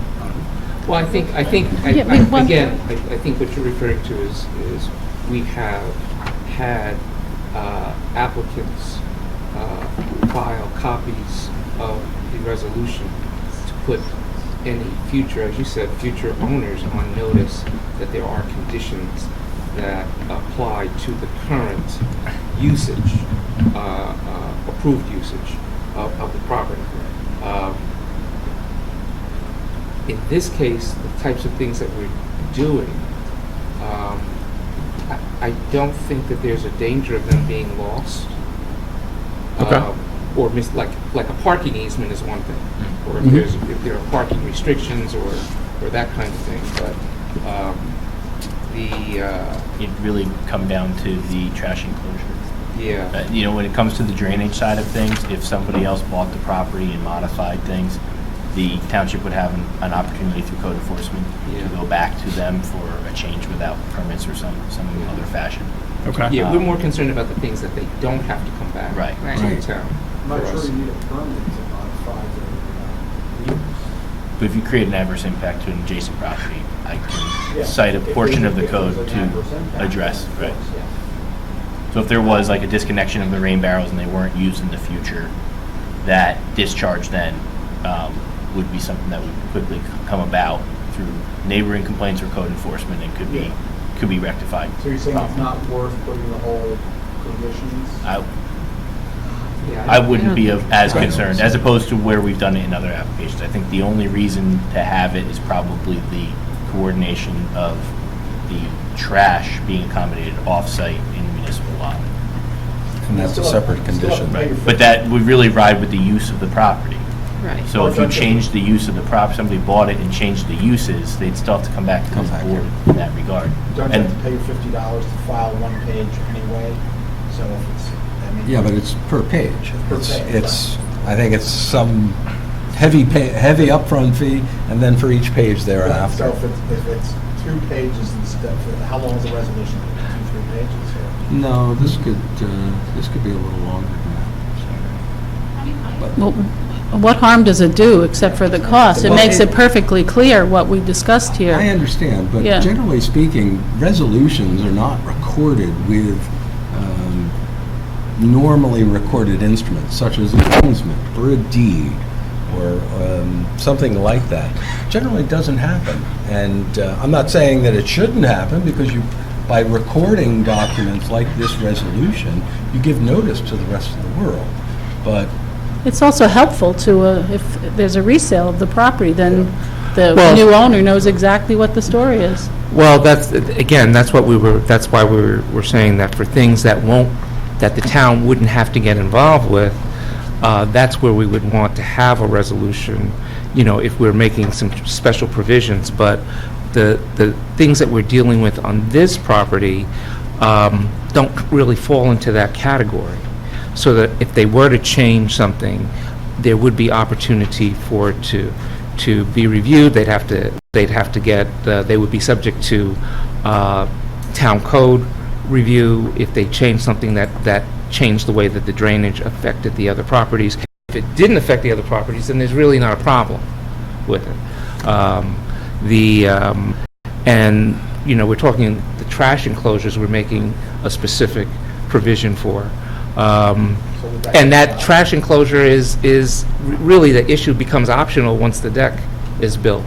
So if the trash enclosure were to totally go away, the idea is that we're getting them to buy into the collective commercial locations, and they'll have to be able to do that, along with all the other businesses that will have commercial refuse along that section of Bloomfield Avenue and the area that's adjacent to the deck, where the trash is usually collected for those properties. The trash agreement is not at a detriment to the owner of the property, it's actually a benefit. It Right. creates better land use options for them on their on-site. Right, and we're trying not to be overly I don't know, put too many requirements on applications for every application. We're trying to use, some discretion in requiring things that are out of the ordinary, and this recording a resolution is out of the ordinary. I mean, it's on file with the town. Anybody can go and research it and get all of the information. And a property owner really should, when they're buying a property, go to the town and see what's happened. I mean, that's due diligence for any property owner these days, but But I think that's been the concern in the past, is that that practice wasn't being followed. And that's kind of why we've done this. I understand on some more involved applications, I'll say. right, and that, when there's been some things that really have potential, if a future owner or prospective owner has a completely different plan and thinks that they can still carry forth with an exception that we've granted, That was the case with the last time that we required. Specific to the use of That's square right. footage in the building. Right. And Being in the- designated to certain, In the alleyway. right, and other items. yeah. We know where that changed, you could have still wound up, in those cases, could have still wound up having a use defined, same defined use of the building, but a greater intensity by swapping out how that area was used. So that was the real crux of why we filed the resolution. in Okay. that manner. That's a good explanation. And that said, the applicant will install a concrete base in the temporary trash enclosure, and the applicant will enter into an agreement with the township for the use of the trash enclosure when the midtown deck is completed. That's what I have for conditions, possible conditions. Do we have the changes to the fencing on the roof? The additional fencing for the flat roof? And the colors? Just a clarification, I don't know, that should go into the resolution also, that because the exhibits vary somewhat and may not be specific enough, that the color of the facade, Janet has recorded it, the color of the fencing will match the color of the facade, and the cement board that's being used for the third floor is of a specific color also. And I also have that the planters will be secured to the fence. And the planters secured Yeah. by fencing. But in addition to secured, shouldn't they be of some heavy material? I believe that should be in there just for additional safety. Not plastic. Not, it could be a big plastic container, it could be, concrete kind of planter thing, which I would prefer, given where it is, go flying off the roof in a high wind if it was just a plastic thing. Well, the idea is that it be secure against high winds, right? I know, yeah. So that should be the focus, I think, of our requirement. And I think that will cover our concerns between how it's secured and the material that is made of. Because it's going to have a tree in it, so it's got to provide a stable base for the tree also, Right. basically. I don't know, given Carmel's concern about safety, I was thinking maybe a cactus would be a better choice. I'm a trained risk manager, all these things come to the, John, just since we have gotten into the details of a lot of elements here, I think the applicant and the applicant's architect should know that within the course of implementing many of these details, sometimes you see something that with best laid plans is not working. And one should not feel compelled to have to put something up that you see doesn't work.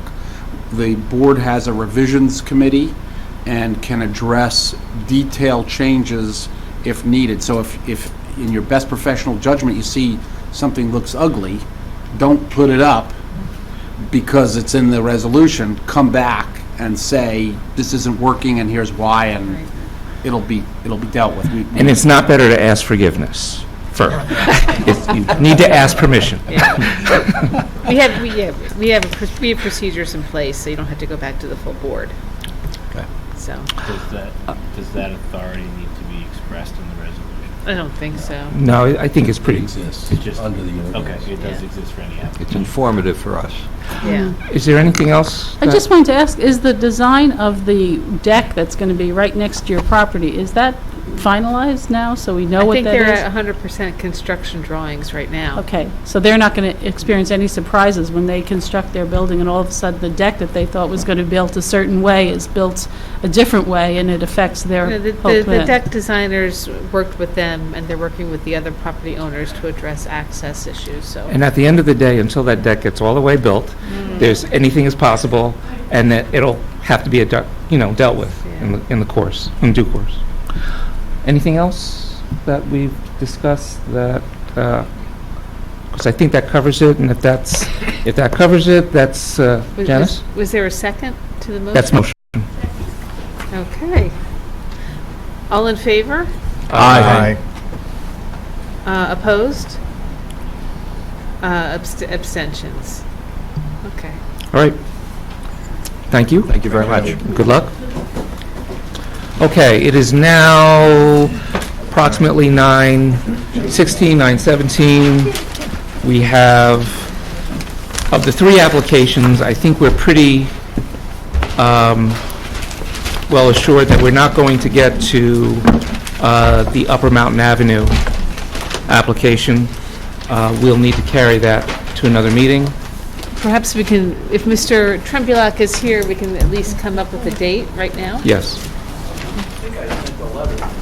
No, you didn't. I didn't have a letter for that one. Not for 264. I have it on the agenda for tonight. Oh, I know, and I thought I wrote a letter, but I didn't forgot receive to it. do it before the long holiday weekend. Could be. We were requesting, we knew that wouldn't get reached tonight. Did you give me a date? Yes, he was asking for the August 12th. Okay, that works. Okay. Okay, so that'll be carried to August 12th. No further notice. The application for High Street, Nishwain Road, it's doubtful that we definitely wouldn't complete it this evening. It's doubtful that we might even start it. We have about an hour and 15 minutes. We have to break. We do have to take time for executive session at the end. Also, we don't start new matters after 10:30. This matter took over an hour and a half to get through it, so chances are, if you want to risk on the slight chance that we might be able to start it, otherwise... I think I'd prefer, and Alan Trembulak, I represent the applicant in this application. I think there are a lot of neighbors here who wish to be heard, and I think this is an application that I think would be better if we did it in one night rather than have the neighbors stay till 10:30 or later, I guess.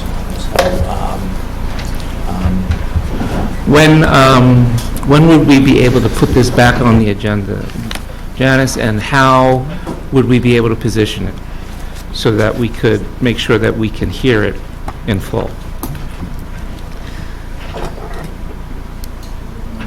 I could put it on for our July 22nd meeting. I mean, we have one other application that night. It would follow 59 Glenridge Avenue. What's the application for?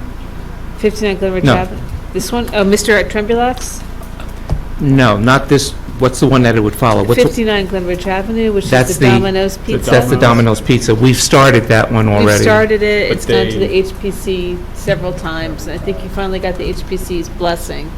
Problem with that, I'm on vacation that week. Oh, okay, so that won't even work for you. We were hopeful August 12th. August 12th? Planner Peter Steck has a busy schedule, and we think he... What else? What do we have on the 12th? We can make this August 12th. That's fine. August 12th? Oh, well, I have the Montclair Art Museum. Is that the first time that the Art Museum's been on? Is tonight the first time that the Art Museum's been on? Yes. So if we carry it to the 12th, we can give this one priority, because this one has been on before. Right. So we'll give this one priority, and we'll make this one first up on the 12th. Okay. August 12th. August 12th.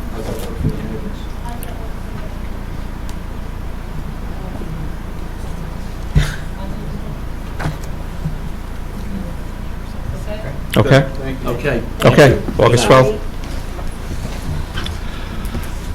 All right, we're going to take a 5-minute break, and then we'll get started with the next application. I try.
Very good.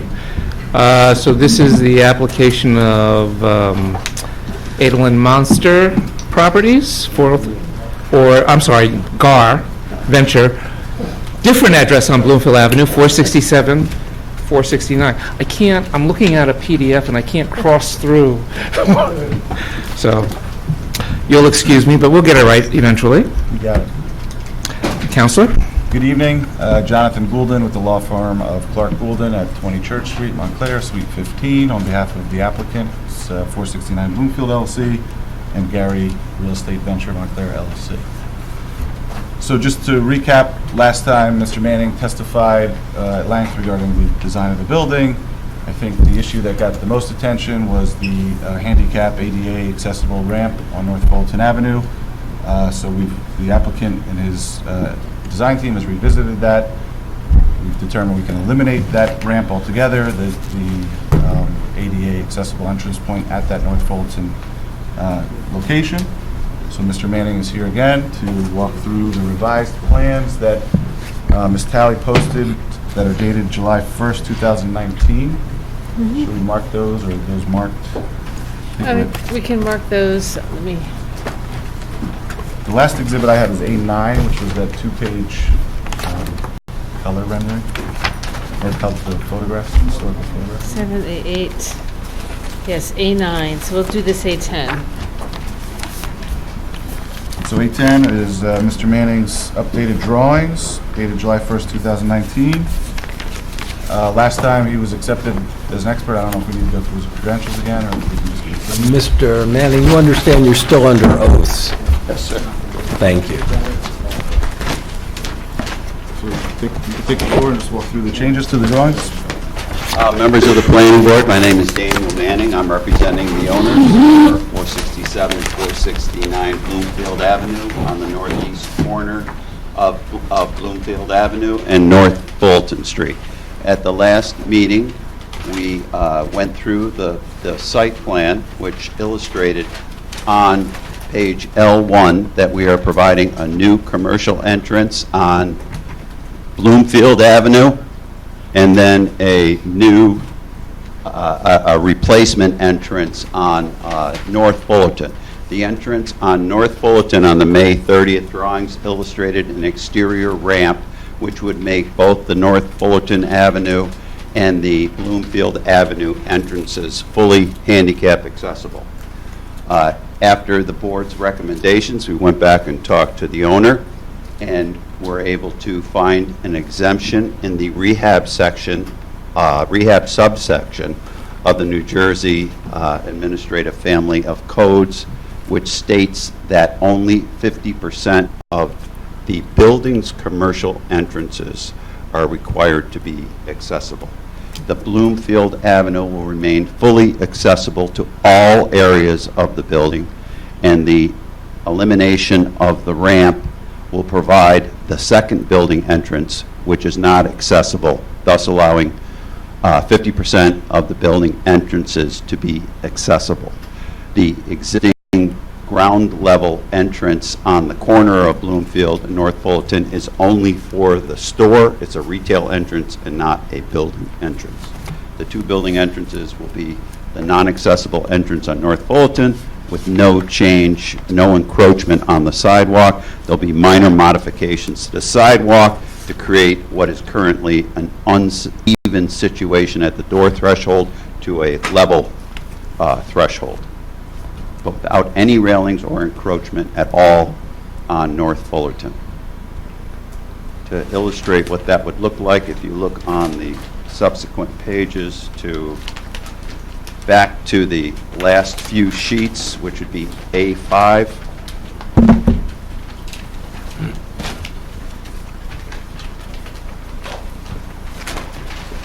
You can see that you can see at the view looking south from North Fullerton that there is no encroachment at all onto the sidewalk area. The entrance is within the perimeter of the building.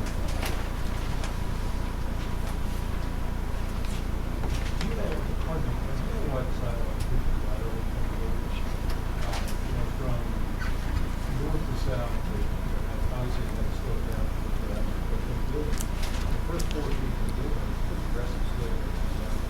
It's an existing, yeah, it is an existing condition that will get modified at this entrance.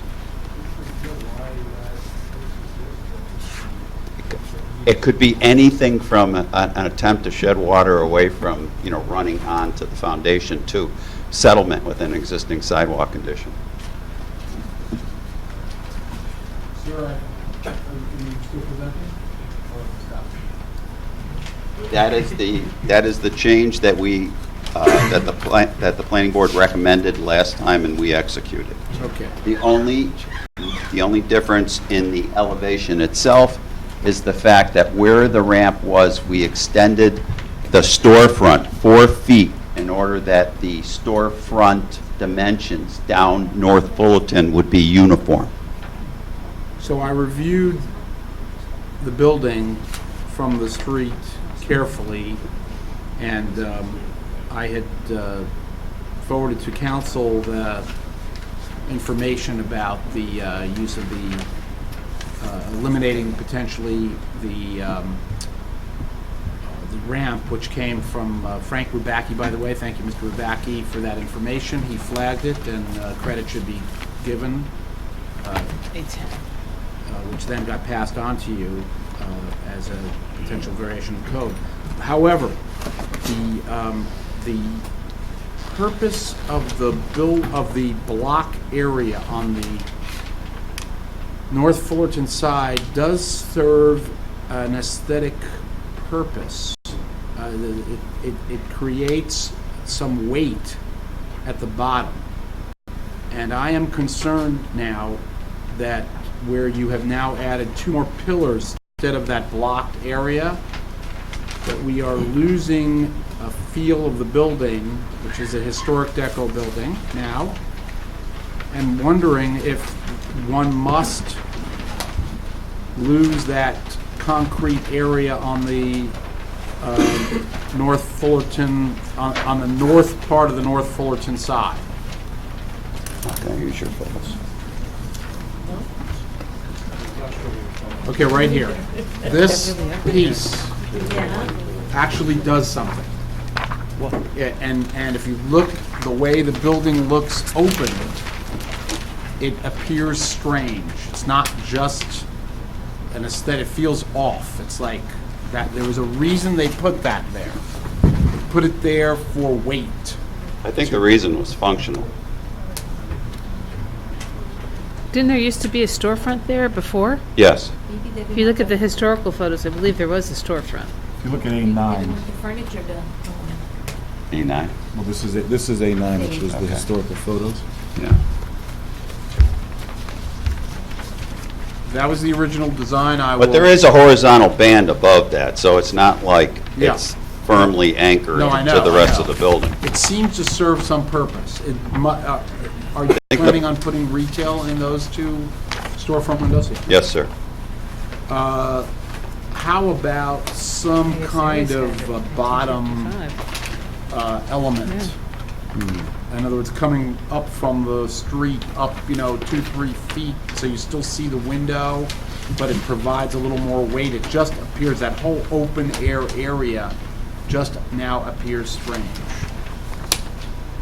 I mean, I could be wrong here, but there's something off. You understand what I'm saying? I mean, this is very, very typical of street-level storefronts. Yep, no question. I think the fact that we were able to make the storefronts uniform, I mean, I at least in my opinion, gives the impression that that was historically correct. I don't feel with the horizontal banding that there needs to be a vertical element creating weight on the north side. When the south side, or on this is the actual the west side, but I don't believe there needs to be some sort of anchoring vertical element at the north section of the west side when the east side, the south-facing side, has full storefront going across the entire facade. Are the storefronts equal on that side? They're equal, with the exception of the door. With the door. On the corner. Yeah.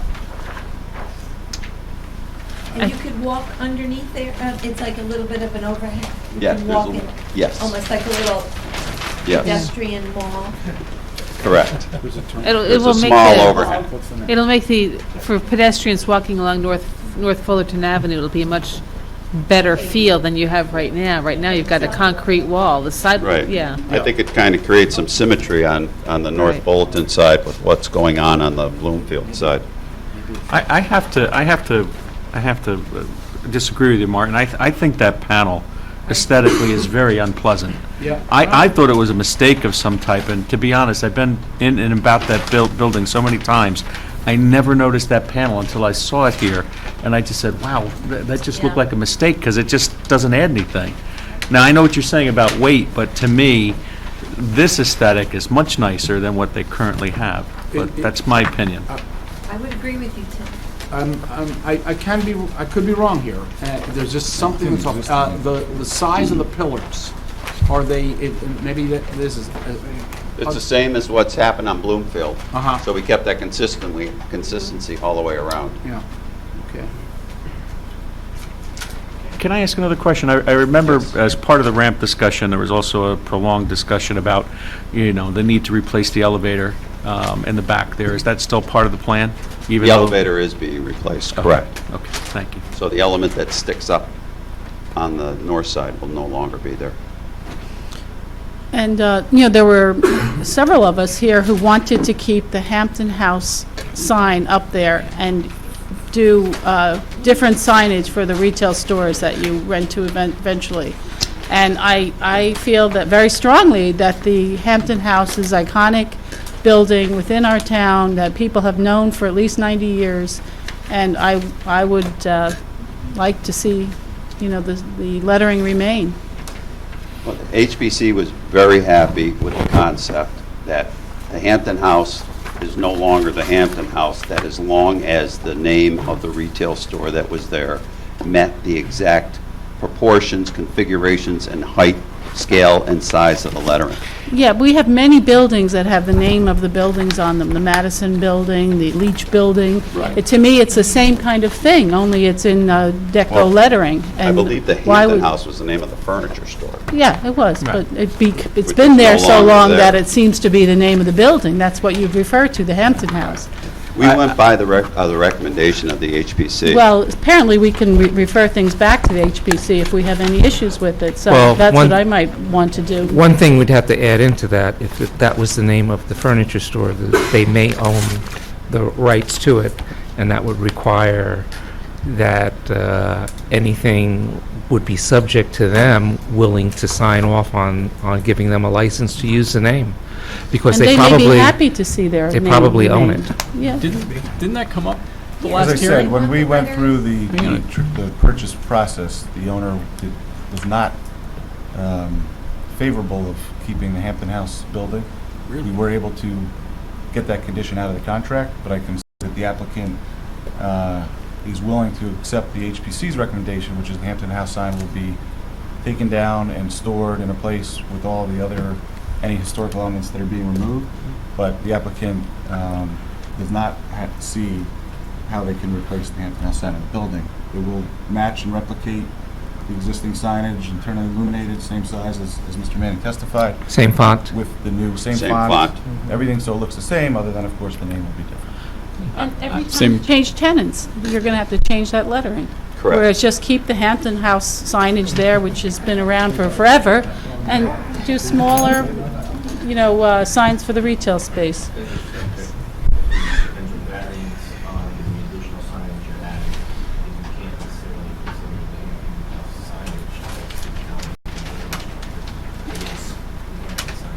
And I think the other issue with the Hampton House sign is not, when you have these signs that identify the building and who the original owner and design, those are not illuminated. So that's a little bit of a difference. You'd have multiple illuminated signs on this building if we put the Hampton House at the top. I think if we wanted to, we could overcome those problems, really. But I'm just presenting my opinion to the board, and see if anybody agrees with me. I'm just pointing out where I this, think that, This is I don't know what grounds we have, this isn't historic district, right, or not? Yep. Yeah, it is. It is. So, I'll give my opinion. I think that sign is so iconic, it it outstrips the quality of the building itself. The size of the lettering, the shape, the neon goes far beyond the appeal of the building itself. So I think that if we're left with the building, it's okay, but the sign just makes it. And I think that we should use every effort possible to save that sign. So you're saying it's not the design of the sign, which is what the HPC said. The new signage has to be designed to replicate that. You'll never do it. It'll never happen. It'll never happen right. And then you're not going to change the lettering each I have to time. agree. I think, they gain brand awareness because that's what that building is branded as and has been for so long. It's like, you call the Pan Am building, whatever else you want to call it, it's still the Pan Am building in New York City. You know what I mean? Doesn't say Pan Am on it. Huh? It doesn't say Pan Am on it. No, I know, but everybody calls it that. You know what I'm saying? Everybody calls it. This will always be the Hampton House building, It will but that be. doesn't mean that you can keep that sign on there legally. My son has no idea what the Pan Am building is, none. So while that Hampton House is an iconic looking thing, in a generation it will be lost, unfortunately. You're not on the board, though. Good point. And you live in New Jersey, not New York. What about the color? That is also an iconic color, that burgundy red The color. sign will be exactly the same. So if it's the Pottery Barn, it would be in that burgundy color? Correct. Even if the Pottery Barn is black? We cannot change the color.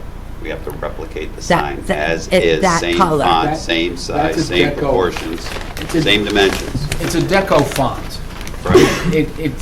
It's iconic because it's a deco look, but that font can be replicated for any other retailer Easily. easily. But if you were a retailer and if you have a logo, Right. I don't think that you would necessarily want to Right. adapt But to your you- but logo. Only, I but think you, that in from many a- municipalities, you have You to have to. adapt. Well, National they're not branding goes out very- the door. Yeah, I Right. know, but let's think of it. I mean, But, if you have and a that's what business, we're if you have requiring on this building to keep the Starbucks flavor of logo the would building. not look good in a deco font. It Or won't be in a anything else, so- deco. It won't be a store logo. It's going to be the deco font, A whether it's stylized font. Pottery Barn or Yeah, oh, yeah. whomever it is. It's going to be the exact same font and the exact same size. I think But it will be different letters. And illuminated the exact same way. It will be different letters because it'll spell out Be a a different a name. bigger word or, or Can smaller I- word. It's just not going to be the same. And Can I ask a feel like, question here? this is something, I'm surprised that the HBC didn't focus on this, quite honestly. What is the harm in keeping it?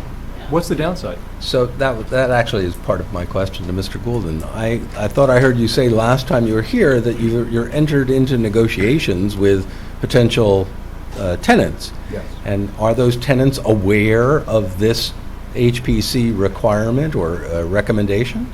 The lease would require the signage to comply with the favorable approval, the conditions of the approval. But are they aware, during the course of the negotiations, are they aware that that's going to be a condition that they're going to have to live with? Yes. Okay. So, What if, For the record, just for the record, I know we use Pottery Barn as an example. It's not Pottery Barn. I just threw I that. know, we used it last time. Could be Crate and Barrel. So, the Hink building, for instance, the word Hink is all the way up at the top. Right. What if Hampton House was at the top? It would always be the Hampton House building, and then it would say Pottery Barn down there? But see, and understand too, this wasn't the Hampton House building. Hampton House was the store that occupied the building, which is different from the Hink building or the Crane building, Or or, the it's Madison not the name of the building. It was the name of the commercial Dormus building. enterprise. It became the name of the building, John, just by being there for 90 years and being such big red letters in the middle of our town. Everybody called it the Hampton House building, I think. Well, it was the Hampton House store too. What else would you call it? You'd have to call it because that's the store that was there. You couldn't call it anything. What were you going to call it? Levitt's? Pottery Barn. Dormus. Ramus. Thank you. I just can't believe that it's an era too, that's not, 100 years ago. No, or but I 200 think years. It adds to it. you're talking about the word, what the word says, as opposed to the style. and the style is going to be maintained. It's just going to say what the new store is, whatever. And I would, if I were Pottery Barn, right, would I want to have Pottery Barn, Hampton House, Pottery Barn? Isn't that confusing? Perhaps our example should not be a store that would retail any furniture. Or any other lesser known. Because they would be more likely to object to being associated with Hampton House. And any other lesser, like if it was Starbucks, why would Starbucks want Hampton House in giant letters on who would know that they want people to want it to be a Starbucks. Do you They really don't want to be Hampton House. Starbucks in giant letters up there? Well, no, but I wouldn't really want that either. But But it's too the building is too big for a Starbucks. Just the options that we discussed was the Hampton House stays in place untouched. It moves to the very top, or it's taken away altogether, and this is a current plan. And whatever goes in there is stylized as close to the sign as possible. Of course, if you move it to the top, you're also changing the dynamic of the building. Correct. You know, so And I don't think creating that's a crazy maintenance right. That's issue I don't think with that's Capture the vision, though. The idea is that it would be a retailer or two that happens to be in the building that people refer to as a Hampton House. Right. So it's a much smaller scale, but I think the vision is that it's just like you have a Starbucks at Penn Station or at an arena or anywhere else, and this happens to be a Starbucks at Hampton House. I'm not saying this is the vision we're trying to endorse, but that's the idea. So it can have more than one name, but... What if there was a plaque or a piece of cement, like something built into the facade that said, this is the Hampton House building, and the date it started and the date it ended? Historically designated as the Hampton House building. Yeah. Because that's what we're doing. We're naming the building. The name on the building. The building was not named the Hampton House. The store was named the Hampton House. I think, Well, it's like the yeah, if I Woolworth can- building, let me- too, let me you say know, it it's- clearly. No, that was the Other than the Woolworth. maintenance, I heard that. Make no mistake about that. I think that the applicant is afraid of maintenance. That's the only obstacle that I've heard so far that's dollars and cents. And dollars and cents is very important to any person doing a commercial transaction like this. So other than that, I don't really see, and there is, obviously there would be a cost in doing that. I don't know if it could be somehow mitigated in some way, but I don't see the commercial conflict between having a sign that clearly, in fact, I could almost see it as a benefit. If you had a store and there were neon lights at the top of the store, where's your store? Look for the Hampton House sign, we're right there. I see it as and they could have their own logo over the store. I personally, I think it works great. So, I think and your I also engineer- think that looking at this building for as many years as I have, I firmly believe that that stylized sign is even more valuable in some way, in some aspects, relative to the design of that building. I think it all works as a cohesive whole. And I think the HPC missed it. I really did. I don't think that, Right. I don't think they get it. Just to be clear, it's not just dollars and cents. While there's no prohibition in the agreement of using Hampton House, I think among other potential legal issues of regulating some form of commercial speech, they didn't give us a license. They didn't give the owner of the buildings a license or some use of that name going forward for their furniture store. Well, they're out of business, though. They have no... Well, they doesn't mean retired that and they- they that moved doesn't away. mean It that doesn't they mean they still don't don't have own a the legal rights right to to the that name, to that likeness, that there's some protected legal right in Well, that it name. would live on- seems- it would- if I owned that, it would live on in Yeah, perpetuity. exactly. It might be an advantage to have Right. it shown, as opposed to forgotten about forever. So there's some value Right. in, I think if they thought about it rationally, they might. And that's a everyone- question all that easily traffic asked. on Bloomfield Avenue would be reminded They might be, of course. their brand. Yeah, and their family owning that for so long. But I think there's multiple issues. One was brought up by your engineer by stating the fact that we would be doubling the amount of signage that's on the building. I think secondly, the HPC would never approve of any sort of major alteration to the building facade, which would put an architectural element, which what it is, the signage is an architectural element in this particular case, onto a building in an area that it never was. So I do believe that the HBC saw the, the wisdom in maintaining the style of the sign and the location of the sign, where it is in relationship to the architectural stylization of the building, and would not accept taking that signage and moving it to another part of the building where it was never at. Are these signs neon? Correct. They're neon. Correct. The new signs. The new signs are neon.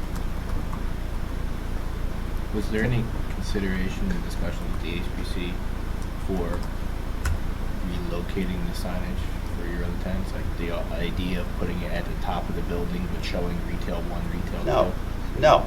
HBC is going to look at these archival photos and see the location of the sign, the style of the sign, the impact it had on the overall architectural appearance, and they made the right choice. They said, keep that sign, keep the size of it, keep the proportion of it, and how it's internally illuminated. And you'll maintain the architectural stylization of the building while allowing your tenants to identify the brand. But you're not keeping the sign. This sign's, the lettering on that, to me, I don't have a photograph of what it looks like now, but it seems significantly smaller than. No, it's the exact same size, height and dimensions of the place that's located. We had on the testimony at the building. last meeting that it's So 22 inches. the lettering that's on that sign Is exactly is the same height. size as those. I think Mr. Young in the audience measured it. The measurements. The rendering, to me, if I look at that and I look at this, they don't look the same. Here's a blow up. 1'10". That's why we have these architectural details that enlarge a perspective. So the Hampton House letters are 1'10". Correct. This sign panel, this height, everything is identical to what currently Sheet exists. A6? Yes. A6.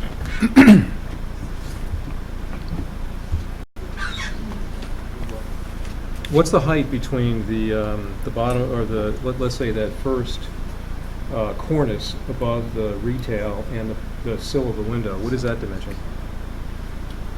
Yeah, you don't have it here. Say it one more time. The top of the sill of the second floor, okay?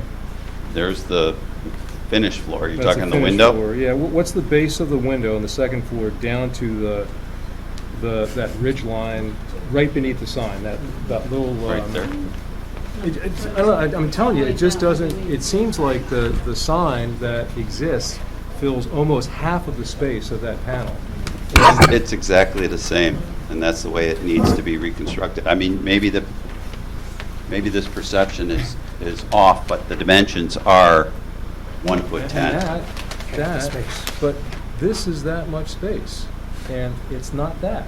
That is a much bigger, that sign in proportion to the space between the bottom of the window is definitely larger than that. My eyes are not playing a trick on me. That's the sill of the window. So something... There's no intent to make the signage any smaller than what currently exists. Or in any location other than Correct. And when you say the signage, you mean the sign band and the lettering? That whole thing. Whole thing's going to be the same. So the band would always be permanent. The lettering is interchangeable.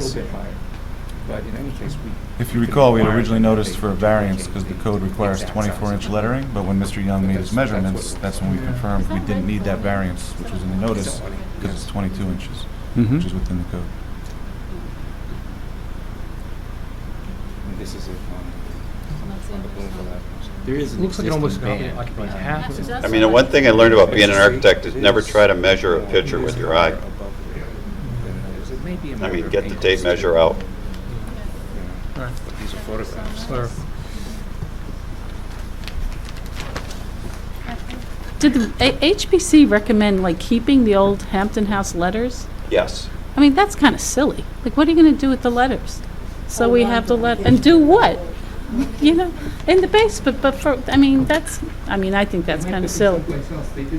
They were trying to do the same thing with the S. Klein building in Newark.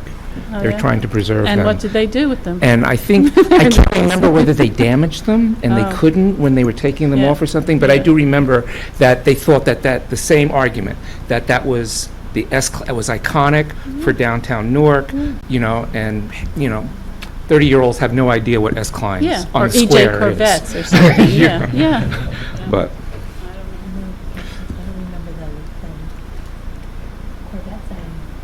ooh, EJ Corvettes, yeah. 8 Jewish veterans. Oh, well. So what else you have for us?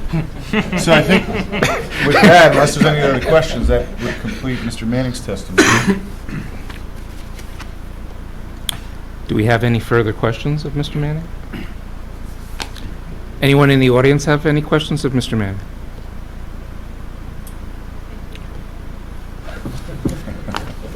All right. The only point of clarification I would make is on the HPC recommendation letter, which was A7, the second point was about the railings on the ramp. Obviously, that condition of the HPC would be mooted, given the elimination of the ramp.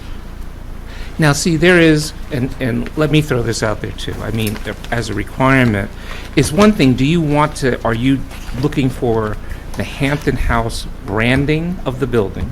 Because that's kind of what we're talking about here. Or are you looking for the exact sign to remain intact? Because, I mean, when you look at it now, you see in the pictures, like on Bloomfield Avenue, it takes up the entire facade, entire side of the building almost. Would you, in branding the building, if you want to preserve that Hampton House flavor, in a smaller? No, it's No. No. it's You the want, thing. you want, It's the thing it's itself. exact or nothing, okay. Yeah. It's Gotcha, part of the building. gotcha, okay. All right. Okay. You have anything further? So we have another witness, Mr. Seidel, who will testify regarding the two variances, professional plan. All right, Thank the board for their time. thank you.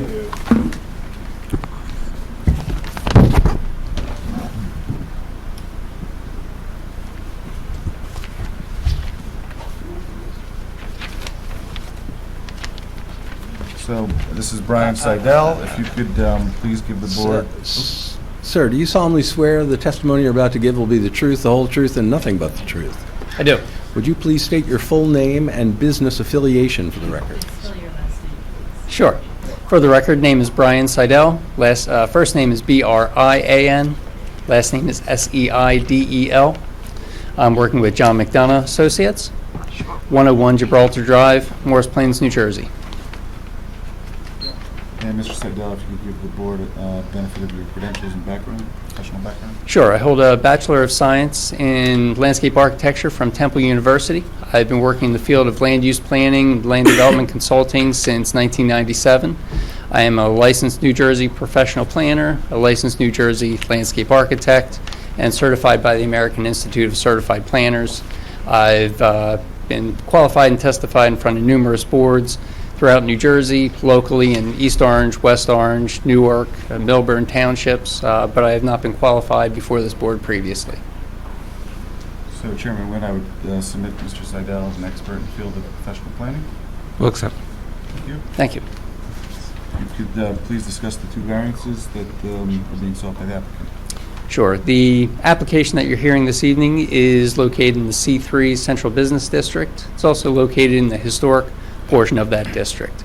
The site itself, in terms of the use that's being proposed, is very consistent with the zoning ordinance, with retail on the first floor and offices above. There are two variances that are requested as part of this application, which are related to signage and the building height. Regarding the building height, the permitted building height is 37 feet. What is proposed is 40 foot 8 inches, and that is to the top of the elevator shaft, so to speak. Regarding the signage variance that's being proposed is the discussion that we just had regarding the internally illuminated sign. Getting back to the variance for the building height, to touch on that, while requesting a height variance that exceeds the 37-foot height requirement, it is less than the existing height of the building. The cornice of the building is at approximately 44 feet, and the top of the peak of the building is approximately 55 feet. So the top of the elevator and the addition that we're looking at is just above or below 15 feet in height below the top of the building. The location of this building addition is in a great location. It's not going to be adjacent to the street level or very visible at all. There was an exhibit that was submitted previously, that was Exhibit A9. The second page of that exhibit does show the rear view of the building that was taken this year. Basically, that is the only location where you could potentially see this building addition. It'll be hidden behind the building, obscured from street view, and really blend in with the extent of the building. It's not going to increase the overall height of the building. It's not going to increase the footprint of the building. So it's really in a great location. There's very little detriment that comes from the height of that building. Again, there's no overpoweringness. It's not going to overall increase the height of the building. It's not going to create any shadowing on adjacent properties, but will very well be suited with the architecture of the building. And the addition of this building addition will also remove the penthouse from the street side, which will enhance the aesthetics of the building. The variance will advance the purpose of zoning for the reasons I stated, specifically purposes A, I, G, and M, to enhance the general welfare and enhance the historic nature of the building. Regarding the signage, the variance that's being sought is just to essentially maintain the illumination and the style of lighting that's currently on the building. The variance for expanding the size or the height or the dimensions of the letter has not been changed. We're just focusing on maintaining the lighting of the letters that's currently on the building. Regarding the benefits to that application, again, it's consistent with the historic nature of the building, is consistent with the historic nature of the review of the application. For those reasons, both applications or both variances can be granted under the C2 criteria, the flexible variance, and that the benefits of the application substantially outweigh any detriments.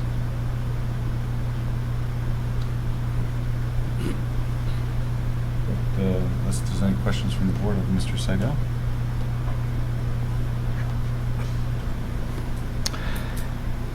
No. Any questions from the public? No. Seems you're good, Mr. Seidel. Thank you. That's our final witness, Mr. Chairman. All right.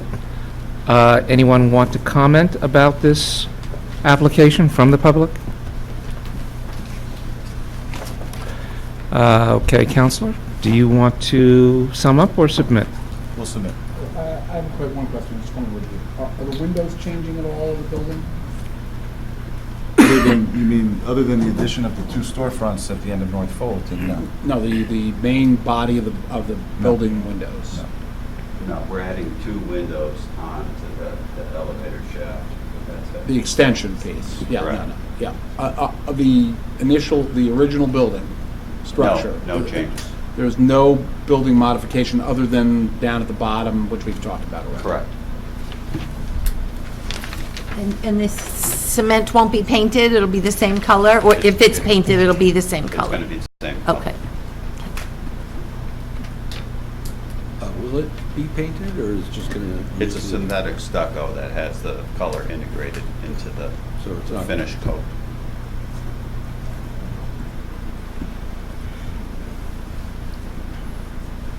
All right.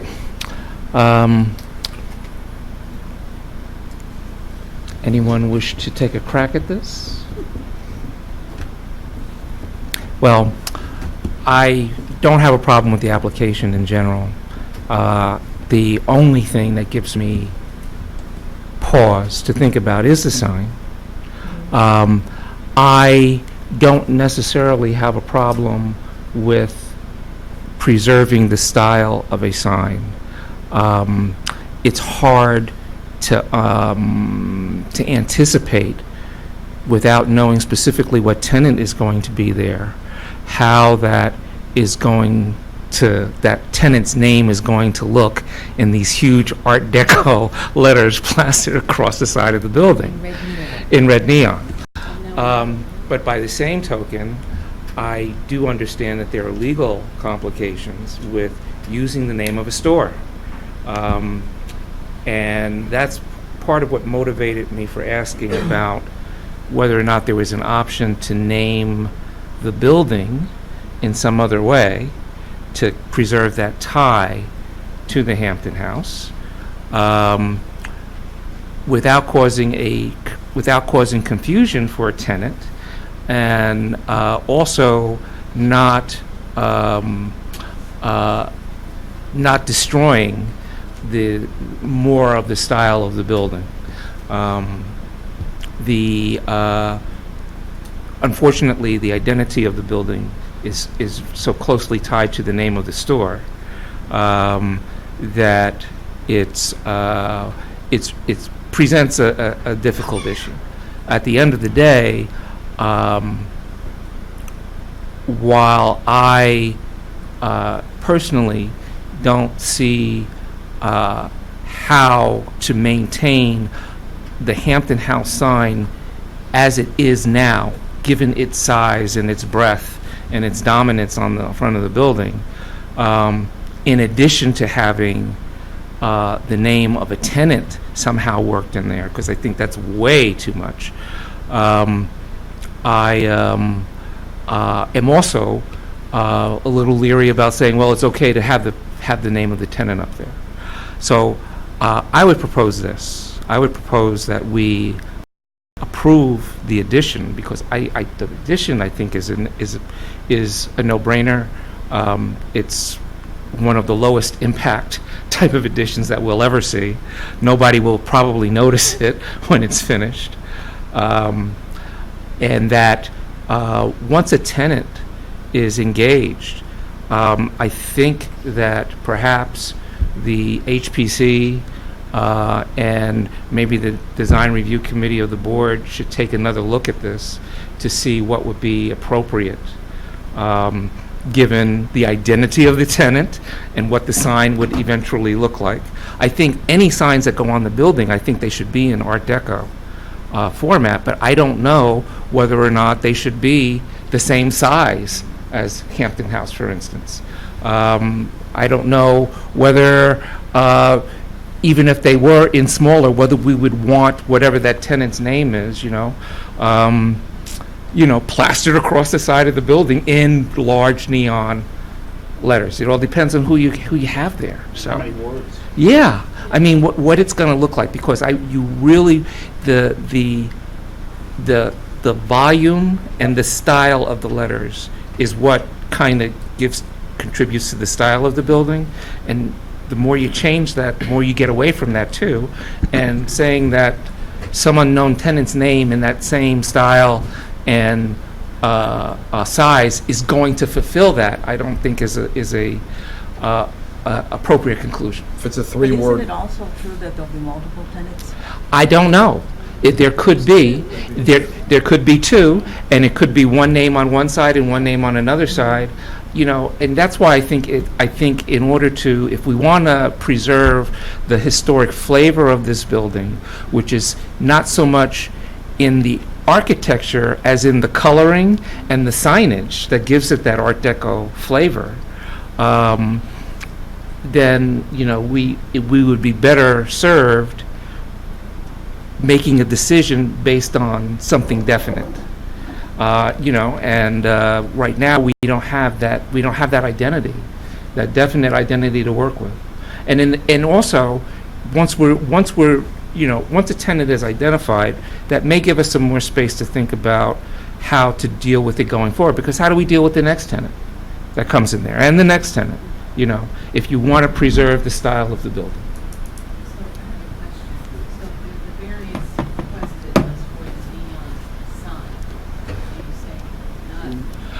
It's conditional because I don't know the appropriate size or location or what the neon sign should say.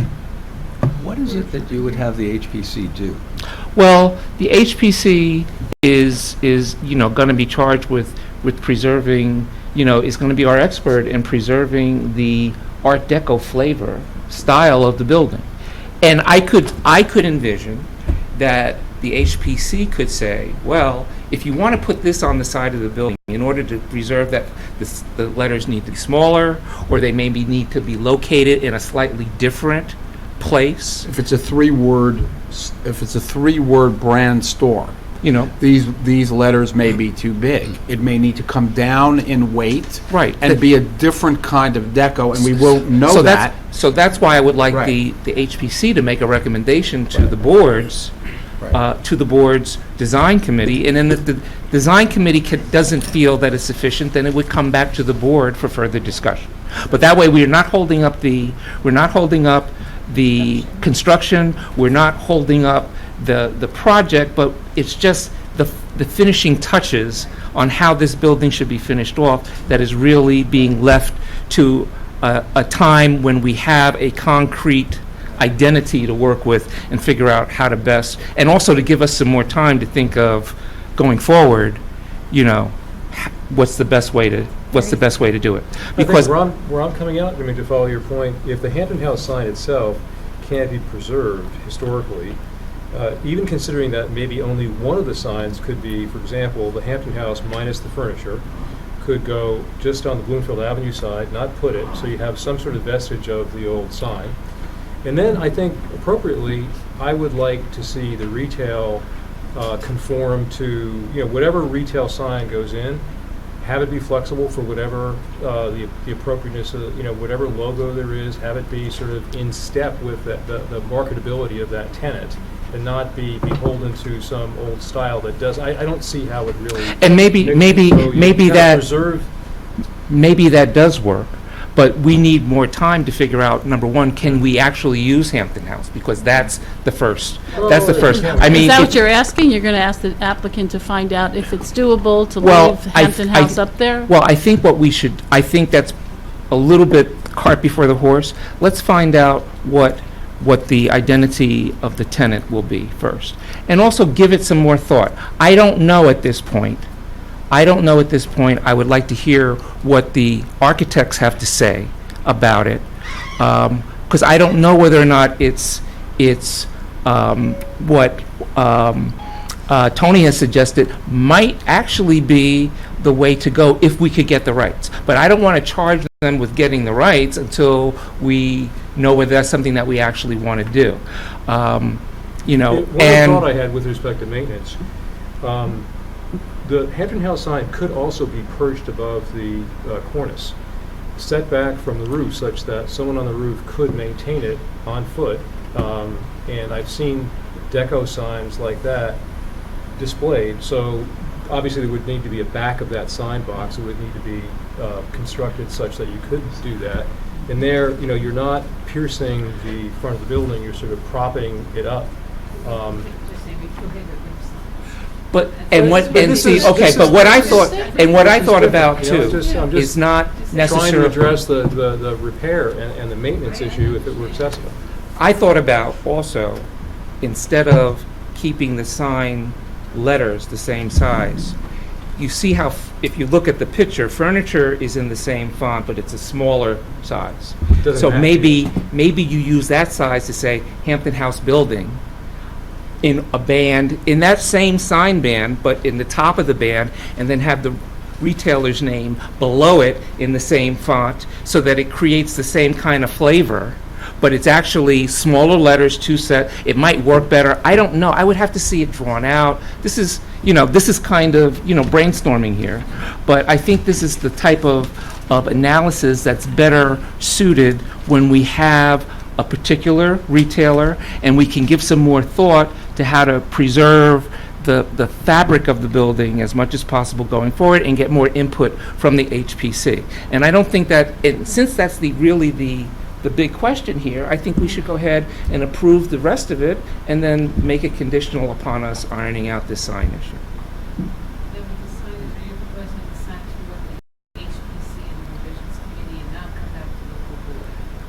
I would propose that the HPC review it and comment on and make recommendations on how to work out this.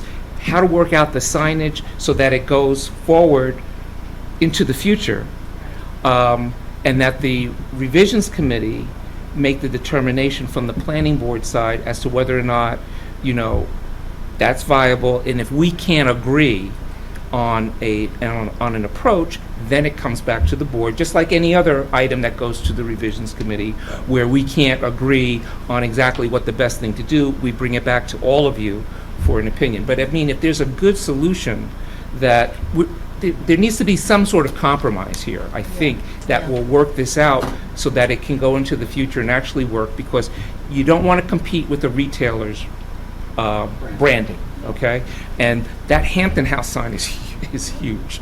But it is a part of, I do get it, it is a part of the building's identity, because that's the only thing that's been there, in recent history. Once it was, after the war, once it was restyled, it's been there, for 70 years. I also think there's some long-term value economically for the owner to have a sign that is visible and an icon, and everyone would know the building. Right, and if So we I could think make that it there's some smaller, value if in we could, that if you may could make not it be- smaller and put Right. something else with it, so it doesn't compete I'm with not the suggesting brand. making it smaller. I mean, where I'm coming from is save that sign. If you can't save that sign, don't bother. Just let it ride. I know, Do but whatever I you don't. want. I don't. I wouldn't. Yeah, I don't. And I I don't wouldn't go. go halfway. I don't go along with that, because I can't. Again, it was this. We've had these discussions before, and having worked for retailers, branding. I work for a manufacturer now. Branding is important, and you don't want to compete with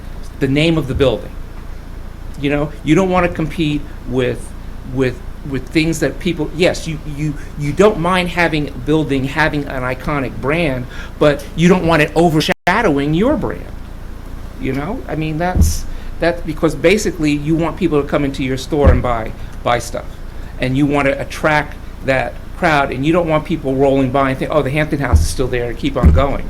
If you've got something else going on there now. And right now, take for instance the pop-up stores that have been there. Unless you're paying attention, you don't know that they're there. You think it's still the Hampton House. So it's practical. On a practical basis, I just don't think we've got all the right tools to make this decision right now. But since that's the only decision, I think that really needs to be made.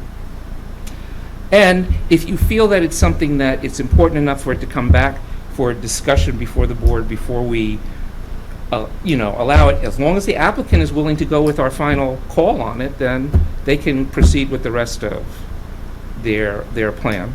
And we'll just tell you what the sign has to look like at the end of the day. That's the question you made, right? So what do you think about that? I'm trying to go through, this brainstorming session with the situation we're in with the tenant, which is a non-disclosure agreement, trying to get the tenant to sign a lease, not knowing the signage situation. Obviously, they're going to want to sign. I don't know that the tenant, if the historical aspect means much to the tenant as much as it means to the town and this board and the owner of the building, frankly. So, Well, here's the thing, I think, too, that if we come back, what happens procedurally? Let's say we make this a condition that it come back to us, and you go back and you have your discussion with your tenant about, here's what we're going to do, and the tenant says, I can't live with that Hampton House sign, okay, in the same configuration that it is now. You can still come back to us and say, that's what they're telling us, okay? And we could come back here and then have further discussions. But at the end of the day, I guess, there's still that level of uncertainty that we could say, well, you've got to go. Is there any way for them to reopen the hearing after we've made a conditional determination? I don't think so. Why don't we just write a similar deco sign with final approval to be made by the planning board with HPC approval? I don't think we could bring it back to the full board without a public hearing. You could send it to the design review committee. Well, that's what I'm I mean, saying. the revisions committee. So Well, we would bring it back to yes, of course, if we bring it back to the board, it has to be in a public, has to be part of a public proceeding. But I don't know. The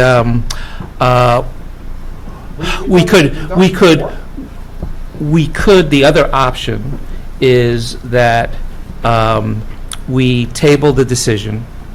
You go back and you talk to your people.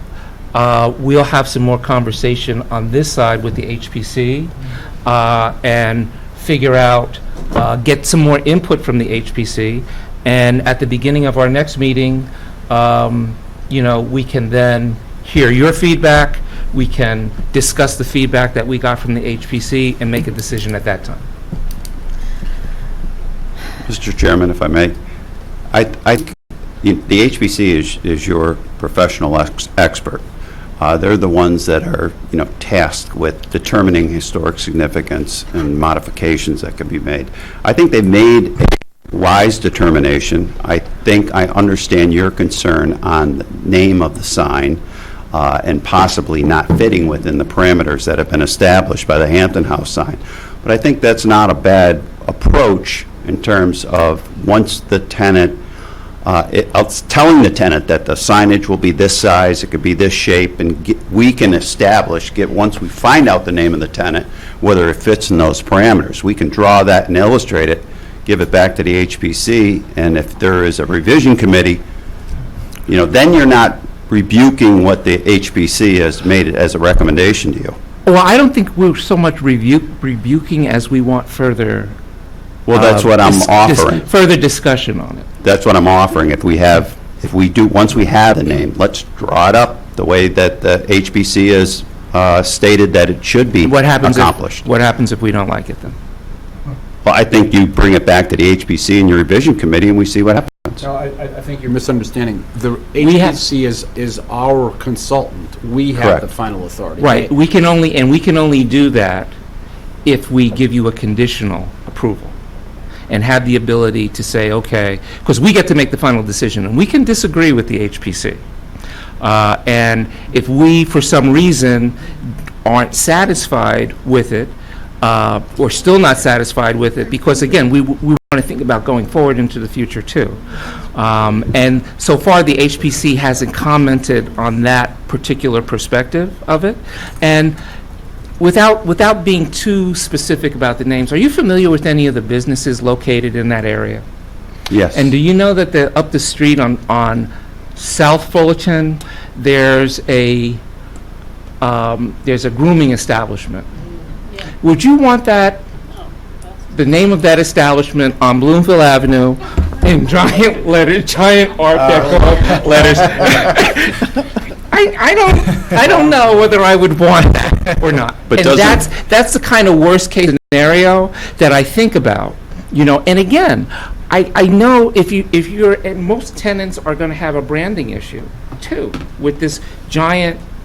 But if they don't find, that makes it simpler. But we have to, whatever we decide here, I think we need to make sure that it's something that can work going forward, too, with the next tenant and the next tenant and the next tenant. But doesn't a conditional approval grant you that ability?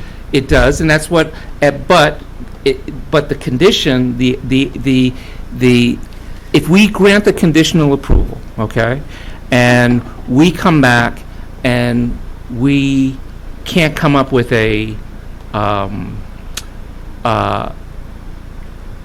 decision that satisfies the committee, that the committee feels the board will support. All right, it means it has to come back to the full board for further discussion. And if the full board doesn't approve it, then the approval gets murky. I'm not going to say that it goes away, but it goes away, and then we fight. But the conditional approval, I think, could be worded in such a way that there isn't a guarantee that the board's going to accept the aesthetics of the sign, given the language of the name, given the size of the name. I don't think although I believe that any retailer would rather have their national branding up there. I know in historic districts, they have to acquiesce all the time. So, and have to go with particular signage fonts and sizes and those set forth. So I don't think that's going to be an issue as much as the inability to, for the owners to be able to negotiate, saying, we're going to draw up your name and your, the number of letters into this, onto this size. It has to be a certain height, has to be a certain width, and we're going to have to try to make it work, and then it's conditionally approved by the board. Right, but I don't know whether I'm comfortable, different from the objection that my other fellow board members have. I don't know whether I'm comfortable with just saying any old name can be up there in that size. No, I think the condition is worded upon, the actual name itself, as well as the size of the name, the number of letters. But if we clear, the variance Tenants is only flip. on the internal illumination. The size of the lettering under the code is 24 inches, right? So that's If we grant the variance, If and we that presents another issue. That's That presents another issue for us, It's chicken and egg. you know? That's why I was saying, John, that we do some nebulous language that it's, you want to call it conditional, a similar deco sign with final approval to be made by the, by revisions committee. And the HPC can't do it?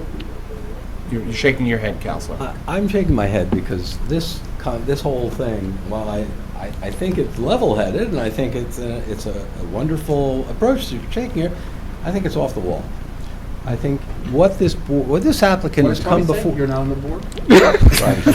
But he is our counsel. That's right. He is our legal counsel. This applicant has come before the board for a decision from this board on its application. He wants to leave here with a decision on that. What you're advocating, and I understand it, and I'm not disagreeing with it, but what you're advocating is to put the power of the signage into the recommendations of the HPC and have your revision committee. No, actually, we're putting the power in the revisions committee where we always put it, but we're looking for some additional guidance from HPC on how to best execute. I understand that, but what is this conditional approval that keeps being discussed here, I don't see how it works. I don't see how, because if, as you said, John, if the revisions committee doesn't like what it is, well, you've already got an approved application, and where's that going to go? You can't. And is the size of the sign is in accordance with our sign? The actual size of and the way that it's situated is. It's in the sign band, it's not too tall because it's at the first floor. So really the only variance is the exposed neon light. And I assume there's only so many letters at that height, or there's only so many letters that would fit on that sign band. Correct.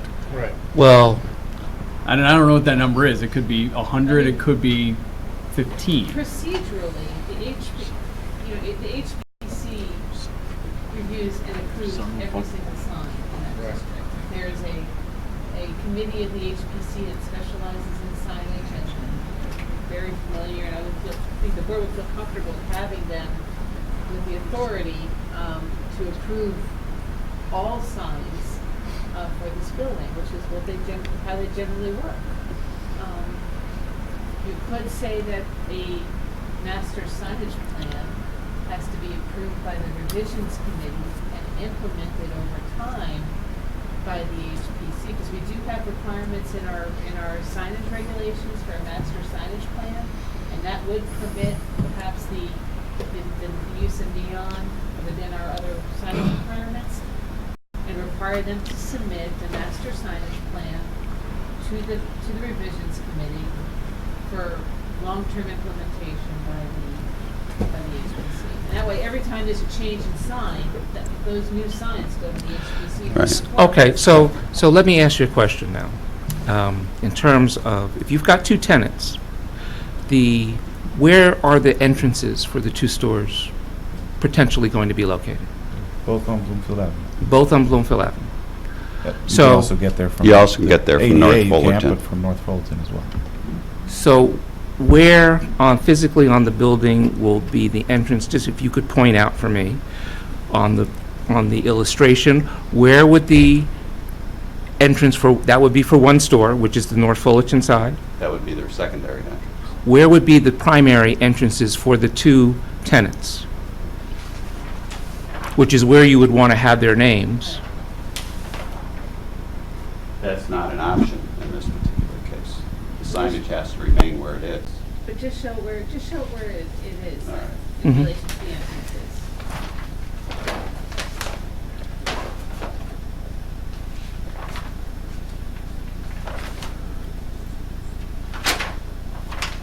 I don't seem to have the North Fullerton elevation. Or the, You've got a page that's, What's it doing right there? Take the aerial, take the aerial. where are you looking? Right there. In The upper right. Upper right-hand corner. Oh, right here. So, where's tenant 1 go into their store? They can go in here, And tenant They 2 go in goes there. into their store? depending on the layout.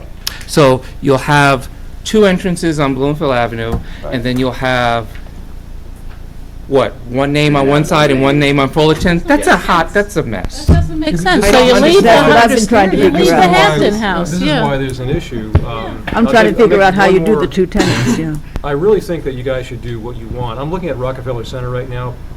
Far better deco example than this building, okay? This building, I think the sign makes it, I don't think it's that great a building per se, but they allow Citibank, all of their retailers to use their logo, not a deco logo, separate logo style. So for example, if Verizon came to this building, how do you think Verizon would look in deco?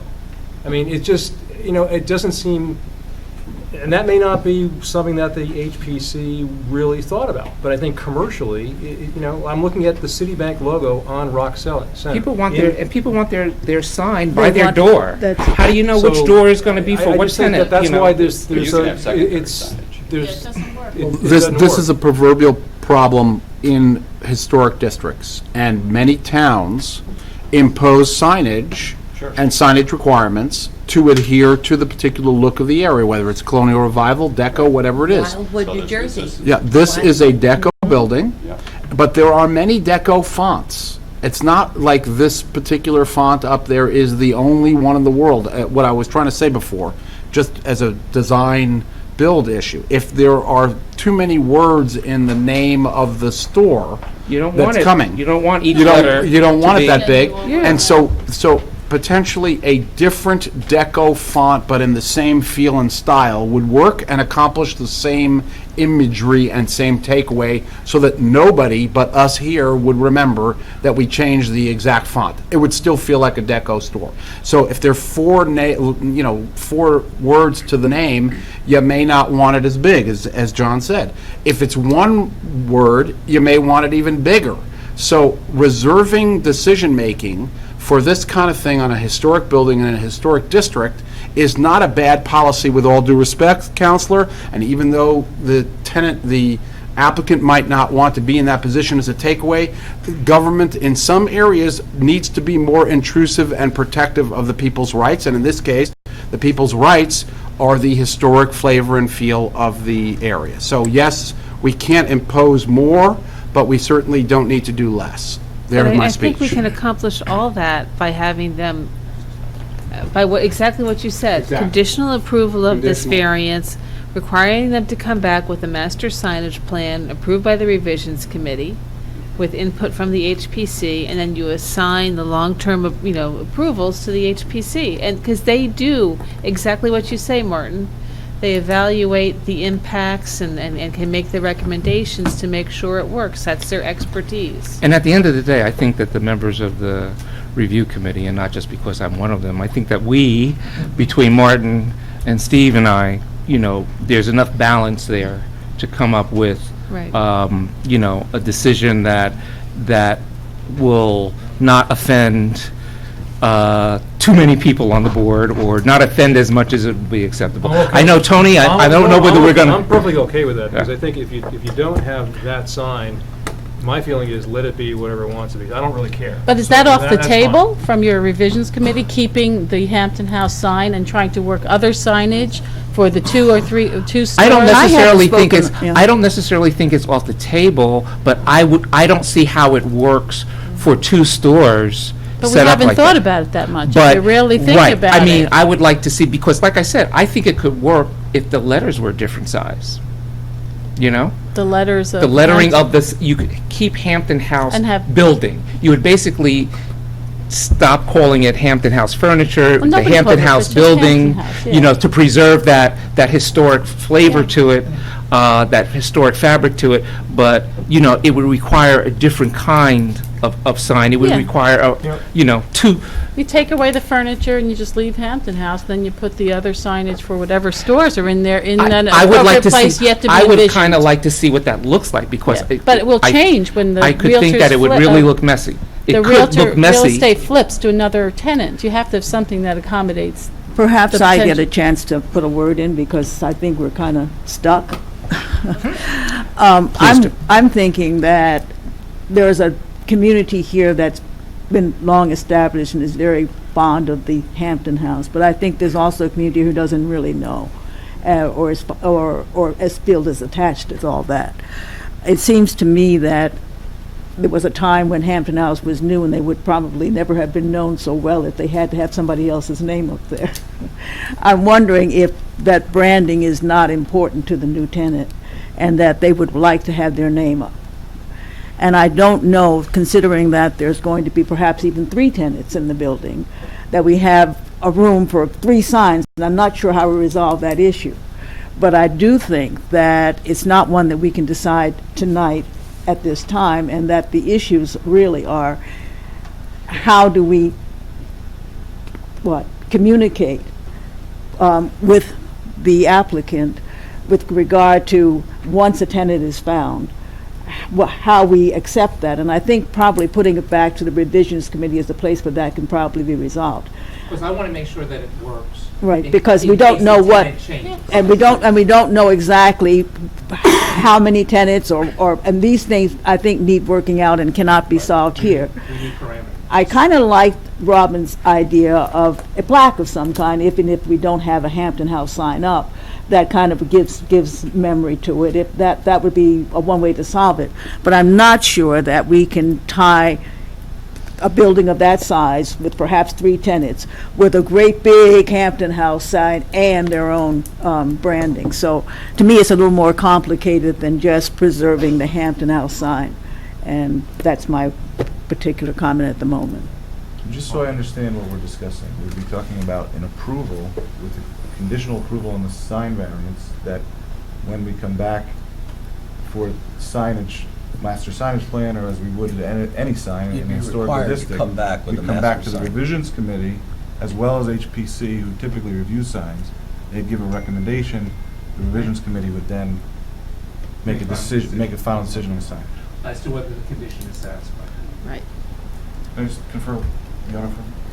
No, let's go. Question, the master signage plan, would that include secondary signage? Yes. Like Mr. Manning Yes, exactly. expressed? It's everything. Positioning of everything. It's So- gonna require compliance with any signage Right. code that we have. So however Total Mr. Manning and his square footage, team any of it. develops it all, Offices upstairs, Yes. where those office signs If they're going go, to have what they look window like, signs, where where they're going to have projecting signs, you know, Right. What if they need another variance? then if they need a variance, they have to come back They'd have before to the come board. back. You know that. I Yeah. know that. The point is that. The idea is that we would try not to require another variance. Right. With it. they could design the sign to not require variances. Right. Right. Because it would become so onerous to have them come each time. I buy it. I think that's a workable solution. Time to wrap it up. Time to wrap it up. Wrap up this application. Let's get going. We're going to You know, get out if of they're here. willing to work, if they're not going to, sorry, if they have to work with us, you know. if Yeah, they- we can't, I don't think that. We're not going to get anywhere. See, but I And you know, think. one of the. Right. So I, If I can have these localized out there, that's so much better. Then they have to tell all these. I mean, Mr. Chairman, I think we could come up with Well, I don't know if I have within the to go sign to ban, But it Well, doesn't- In order- within the But I don't know how you have to visit. So I think the applicant's good with what I described. We just want to make very clear that the addition part of this is severed, approved if the board acted favorably. The signage piece would be a conditional variance approval on the illuminated sign. That entire sign plan will come back, would go to HPC in the normal course. We'd also submit it to the revisions committee. Yeah. Coordinate all the approvals for the signage plan and the implementation. Right. And I think the applicant is very much open to some sort of plaque or memorializing, you want to call it the Hampton building, the Dormius building, the Rogie Realty building, whatever name you want to use, something like that. But, you know, keeping that Hampton House sign is going to be a problem for the applicant, but that would be part of the signage plan. Make sure you check with the owner, because you can use the name on the plaque. All right, well, yes. Motion for conditional approval. And the conditions go to having an acceptable signage plan reviewed by the HPC and acceptable to the Planning Board Revisions Committee. He got it in gear. I saw it very good. So, it's good. And do we have any conditions? What are associated with the addition, or? I think everything was, that was pretty straightforward, right? Yeah, I think we did a good job. We did good. Yeah.